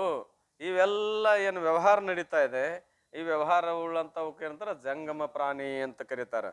ಮೊದಲಾದ ವ್ಯವಹಾರಗಳು ಮಾಡುವುದರಿಂದ ಜಂಗಮ ಜೀವಿಗಳೆನಿಸಿಕೊಂಡು ಎಲ್ಲಿ ಬ್ರಹ್ಮಾಂಡದ ಒಳಗನ ಬ್ರಹ್ಮಾಂಡ ಬಿಟ್ಟು ಮತ್ತೆ ಇಷ್ಟೆಲ್ಲ ಆದವ್ರು ಯಾರು ಅಂದ್ರೆ ನಿನ್ನ ಜ್ಞಾನ ಶಕ್ತಿಗಳು, ನಿನ್ನ ಜ್ಞಾನ ಕಿರಣಗಳು. ಈ ಪ್ರಕಾರ ದೃಶ್ಯಮಾನವಾಗಿ ಕಾಣಿಸುವಂತ ಈ ನಾಮರೂಪಾತ್ಮಕ ಜಗತ್ತೇನು ಉಂಟು ಇದೆಲ್ಲವೂ ಆ ಜ್ಞಾನ ಶಕ್ತಿಗಳೇ ಆಗಿರುತ್ತವೆ. ಇದೆಲ್ಲ ಯಾರ ಶಕ್ತಿ ಅದಂದ್ರೆ ಜ್ಞಾನ ಶಕ್ತಿಗಳೇ. ಆದರೂ ಅವು ನಿನಗಿಂತಲೂ ಭಿನ್ನವಾಗಿ ತೋರುವುದಿಲ್ಲ. ನಿನ್ನಿಂದ ಉತ್ಪತ್ತಿ ನಿನಗಿಂತ ಭಿನ್ನವಾಗಿ ತೋರ್ತವನು ತೋರುವುದಿಲ್ಲ. ಆದ್ದರಿಂದ ಮಣ್ಣು ಜಿಗಿಶಕ್ತಿ ದ್ವಾರ ಗಡಿಗೆ ಮಡಿಕೆಗಳಾದಂತೆ ಅರಳೆಯು ದಾರದಿಂದ ಅರಿವೆಯಾದಂತೆ ಸಚ್ಚಿದಾನಂದ ಸ್ವರೂಪನಾದ ನೀನೇ ಜ್ಞಾನ ಶಕ್ತಿಗಳ ದ್ವಾರ ಜಗದ್ರೂಪನಾಗಿರುವಿ. ಜ್ಞಾನ ಶಕ್ತಿಗಳ ದ್ವಾರ ಜಗದ್ರೂಪನಾಗಿದೆ. ಜಗದ್ರೂಪನಾಗಿ ತೋರಿದ್ರು ಕೂಡ ಅವಕ್ಕಿಂತ ಭಿನ್ನದೆಯೋ ಅವಕೂರೇನು ಕೂಡ್ಕೊಂಡದೆಯೋ ಭಿನ್ನ ಆಗಿದೆ. ಎಲ್ಲಿ ಜ್ಞಾನ ಶಕ್ತಿ ಇರ್ತದೆ ಅಲ್ಲಿ ಭಿನ್ನ ಇರ್ತಾ ಇದೆ. ಕಾರ್ಯದ ಉತ್ಪತ್ತಿ ಹೇತು ಆಗಿರ್ತದ, ಕಾರ್ಯದಕ್ಕಿಂತಲೂ ಭಿನ್ನ ಇರ್ತಾ ಇದೆ. ಏನು ಜ್ಞಾನ ಶಕ್ತಿ ಏನದ ಅದಕ್ಕೆ ಅನುಸರಿಸಿ ಆ ಜ್ಞಾನ ಶಕ್ತಿ ದ್ವಾರ ಉತ್ಪತ್ತಿ ಆಗ್ತಾ ಇದೆ. ಉತ್ಪತ್ತಿ ಮಾಡಬೇಕಾದ್ರೆ ಏನಿರ್ತಾವ ಹೊರಗಿದ್ದುಕೊಂಡು. ಯಾರು ಕುಲಾಲನು ಜ್ಞಾನ ಶಕ್ತಿಯಿಂದ ತಯಾರು ಮಾಡ್ತಾನೋ ಜ್ಞಾನ ಶಕ್ತಿ ಇರ್ಲಾರ್ದು, ಮತ್ತು ಜ್ಞಾನ ಶಕ್ತಿಯಿಂದ ತಯಾರು ಮಾಡಿ ಅದ್ರ ಕೂಡ ಕೂಡ್ಕೊಂಡನೋ ಭಿನ್ನದನ. ಹಾಗೆ ಪರಮಾತ್ಮನಾದರೂ ಕೂಡ ಉತ್ಪತ್ತಿ ಮಾಡಿ ಹೆಂಗದನ ಅವಕ್ಕಿಂತಲೂ ಭಿನ್ನ ಅದನ. ಮತ್ತು ಅವುಗಳ ರೂಪ ಆಗಿ ತೋರವ್ರು ಯಾರು? ಅವನೇ. ಅವಾಗ ಏನಪ್ಪಾ ಅಂತ ಕೇರೆ ಈ ರೀತಿ ತೋರ ವಿವರ್ತ, ಆ ರೀತಿ ತೋರುವಾಗ ಏನಪ್ಪಾ ಅಂತ ಕೇರೆ ಉಪಾದಾನ ಕಾರಣ. ಮಾಯಾ ಉಪಾಧಿ ಮಾಡಿಕೊಂಡು ತಮಗುಣ ಪ್ರಧಾನ ಉಪಾಧಿಯನ್ನು ಮಾಡಿಕೊಂಡು ನಿಮಿತ್ತ ಏನು ಉಪಾದಾನ ಕಾರಣ ಅದನ. ಜ್ಞಾನ ಶಕ್ತಿ ಮಾಯಾ ಉಪಾಧಿ ಮಾಡ್ಕೊಂಡು ಏನಕ್ಕನ ನಿಮಿತ್ತ ಕಾರಣನಾಗ್ತಾ ಇದ್ದಾನ. ಅದಕ್ಕೆ ಸಚ್ಚಿದಾನಂದ ಸ್ವರೂಪನಾದ ನೀನೇ ಜ್ಞಾನ ಶಕ್ತಿಗಳ ದ್ವಾರ ಜಗದ್ರೂಪನಾಗಿರುವೆ ಎಂಬ ತಾತ್ಪರ್ಯ. ಎಲ್ಲ ಆದವ್ರು ಯಾರು? ಸಹಜಂದು ಎಲ್ಲ ಇದನ್ನ ಆಗಿ ತೋರಿದವ್ರು ಯಾರು? ಎದರಂತೆ ಅಂದ್ರೆ ಸ್ವಪ್ನದಂತೆ. ಎದರಂತೇನಿ? ಸ್ವಪ್ನ ಪದಾರ್ಥಗಳಂತೆ. ಸ್ವಪ್ನದಲ್ಲಿ ಏನೆಲ್ಲ ತೋರಿದ್ರು ಆ ಎಲ್ಲ ಆಕಾರ ಆದವ್ರು ಯಾರ್ರಿ? ತಾನಾಗ್ಯಾನು ಮತ್ತೆ ಯಾರಾಗ್ಯಾರ ಅಂತ ಕೇರೆ ಎಲ್ಲ ಆಕಾರ ಆದವು ತಾನೇ. ಮತ್ತು ಆ ಆಕಾರ ಆದ್ಮೇಲೆ ಅದರೊಳಗೆ ಕೂಡಿ ತೋರುವುದರಿಂದ ಉಪಾದಾನ ಕಾರಣ ತಾನೇ. ಮತ್ತು ಅದೆಲ್ಲ ಆಗ್ಬೇಕಾರೆ ಅವನ ಕಿರಣ ಅಂದ್ರೆ ಅವನ ಜ್ಞಾನ ಶಕ್ತಿಯಿಂದ ಆಗ್ಯಾವ ಏನಿಲ್ಲೋ ಆಗ್ಯಾವ. ಮತ್ತು ಹೊಳೆ ಎಲ್ಲಿ ಲಯವಾಕ್ಕವು? ಅವನಲ್ಲಿ ಹಾಕ. ಹಂಗಿದೆಲ್ಲವೂ ಮತ್ತೆ ಎಲ್ಲಿ ಲಯವಾಗ್ತದ? ಆದ್ದರಿಂದ ನೀನು ಏನಿದೆ ಅಂತ ಕೇಳಿದ್ರೆ ಅಥವಾ ಪರಮಾತ್ಮ ಏನದಾನಂದ್ರೆ ಅಭಿನ್ನ ನಿಮಿತ್ತ ಉಪಾದಾನ ಕಾರಣನಾಗಿದ್ದಾನೆ ಅನ್ನುವಂಥ ವಿಚಾರ. ಈ ರೀತಿಯಾಗಿ ನಿಮಗೆ ಏನು ನಿರ್ಧಾರ ಮಾಡ್ಬೇಕಾಗ್ಯದಪ್ಪ? ಈ ಸಾಧನ ಶಿಬಿರದಲ್ಲಿ ಬಂದು ಅರ್ಜುನ ಆಶ್ರಯದಲ್ಲಿ ಇದ್ದುಕೊಂಡು ಈ ತತ್ವ ಚಿಂತನದ ಒಂದು ಫಲ ಏನು ಅಂತ ಕೇಳಿದ್ರೆ, ಯಾವಾಗ ನಮಗೆ ಈ ಸಂಪೂರ್ಣ ದೇಹಾದಿ ಪ್ರಪಂಚದ ಮೇಲೆ ನಿರಸ ಉಂಟಾಕತಿ ಅವಾಗ ಇದರ ಫಲ. ಎಲ್ಲಿ ತನ ನಿರಸ ಉಂಟಾಗೋದಿಲ್ಲ ಅಲ್ಲಿ ತನ ಇದ್ರ ಫಲ ಆಗಿಲ್ಲ ಅಂತ ತಿಳ್ಕೊಬೇಕು. ಆದ್ರೆ ಏಕಕಾಲದಲ್ಲಿ ಆಗೋದಿಲ್ಲ. ಏಕಕಾಲದಲ್ಲಿ ಹಾಕಿತ್ತು ಅಂದ್ರೆ ಜಿಗದ ಕಡ್ಯಾಕ್ ಹಾಕಿದ್ವಿ. ಏಕಕಾಲದಲ್ಲಿ ಆಗೋದಿಲ್ಲ. ಆದರೂ ಕೂಡ ಏನಪ್ಪಾ ಅಂದ್ರೆ ಮೆಲ್ಲನೆ ಸ್ವಲ್ಪ ಒಳ ಸರಿಯುತ್ತಂದ್ರೆ ಆ ಕಡೆಯಿಂದ ಈ ಕಡೆ ಒಳಗೆ ಸರಿಯೋದು. ಯಾಕಡೆಯಿಂದ ರೀ? ಪ್ರಪಂಚದ ಕಡೆಯಿಂದ ಸಂಸಾರದ ವ್ಯವಹಾರದ ಕಡೆ ಏನು ಮಾಡಿದ್ರಿ? ಒಂದೊಂದು ಹೆಜ್ಜೆ ಅವ್ರಿಗೆ ಇಟ್ಟಂಗಾಗಿರ್ಬಾರ್ದು. ಯಾರಿಗೆ? ಇದು ಹೆಜ್ಜೆ ಹೊರಗಿಡಕತ್ತಂತ ಅನಿಸಿರ್ಬಾರ್ದು, ಹೊರಗಿಡೋದು ಬಿಟ್ಟಿರಬಾರ್ದು. ಅಷ್ಟು ಮಾಡ್ಕೊಂತ ಏನಪ್ಪಾ ಅಂದ್ರೆ ಕೈ ಕೊಟ್ವಿ ಅಂದ್ರೆ ಪಾರಾಕೇವಿ. ಮತ್ತು ನಾವೇನು ಮಾಡ್ತೀವಿ ಅಂದ್ರೆ ಹೆಜ್ಜೆ ಇಟ್ಟಂಗೆ ಮಾಡಿ ಹೊಳ್ಳಿ 2 ಹೆಜ್ಜೆ ಹಿಂದಕ್ಕೆ ಸರಿತೇವೆ, ಎಂದೂ ಸಾಧ್ಯವಾಗಲ್ಲ. ಅಂತೂ ನಾವು ನೀವೆಲ್ಲರೂ ಏನು ನಿರ್ಣಯ ಮಾಡೋದು, ಎಲ್ಲವೂ ಮಿಥ್ಯಾ ಅಂತ ನಿಶ್ಚಯ ಮಾಡೋ ಸಲ ಎಷ್ಟು ಗದ್ದಲ ಐತೆ ಹೊರತ ಅಂತೇವಿ. ನಾವೆಲ್ಲರೂ ಏನಂತೇವನಿ, ಏನೈತ್ರಿ ಜೀವನದಾಗ ಎಲ್ಲ ಸುಳ್ಳು ಅಂತೇವಿ. ತಿಳ್ಕೊಂಡಿದ್ದು ತಪ್ಪು ಅಲ್ಲೋ? ತಿಳ್ಕೊಂಡಿದ್ದು ತಪ್ಪಲ್ಲ, ಎಲ್ಲ ಸುಳ್ಳು ಅಂತ ತಿಳ್ಕೊಂಡಿದ್ದು ಸತ್ಯನೇ. ಆದ್ರೆ ಏನಿಲ್ಲ, ನಿಶ್ಚಯ ಇಲ್ಲ. ನಿಶ್ಚಯ ಮಾಡಿಕೊಡೋ ಸಲುವಾಗಿ ಗುರು ಶಾಸ್ತ್ರಗಳ ಅವಶ್ಯಕತೆ. ಅಂತ ನಿಶ್ಚಯ ಬುದ್ಧಿ ಪರಮಾತ್ಮ ಕೊಡ್ಲಿ.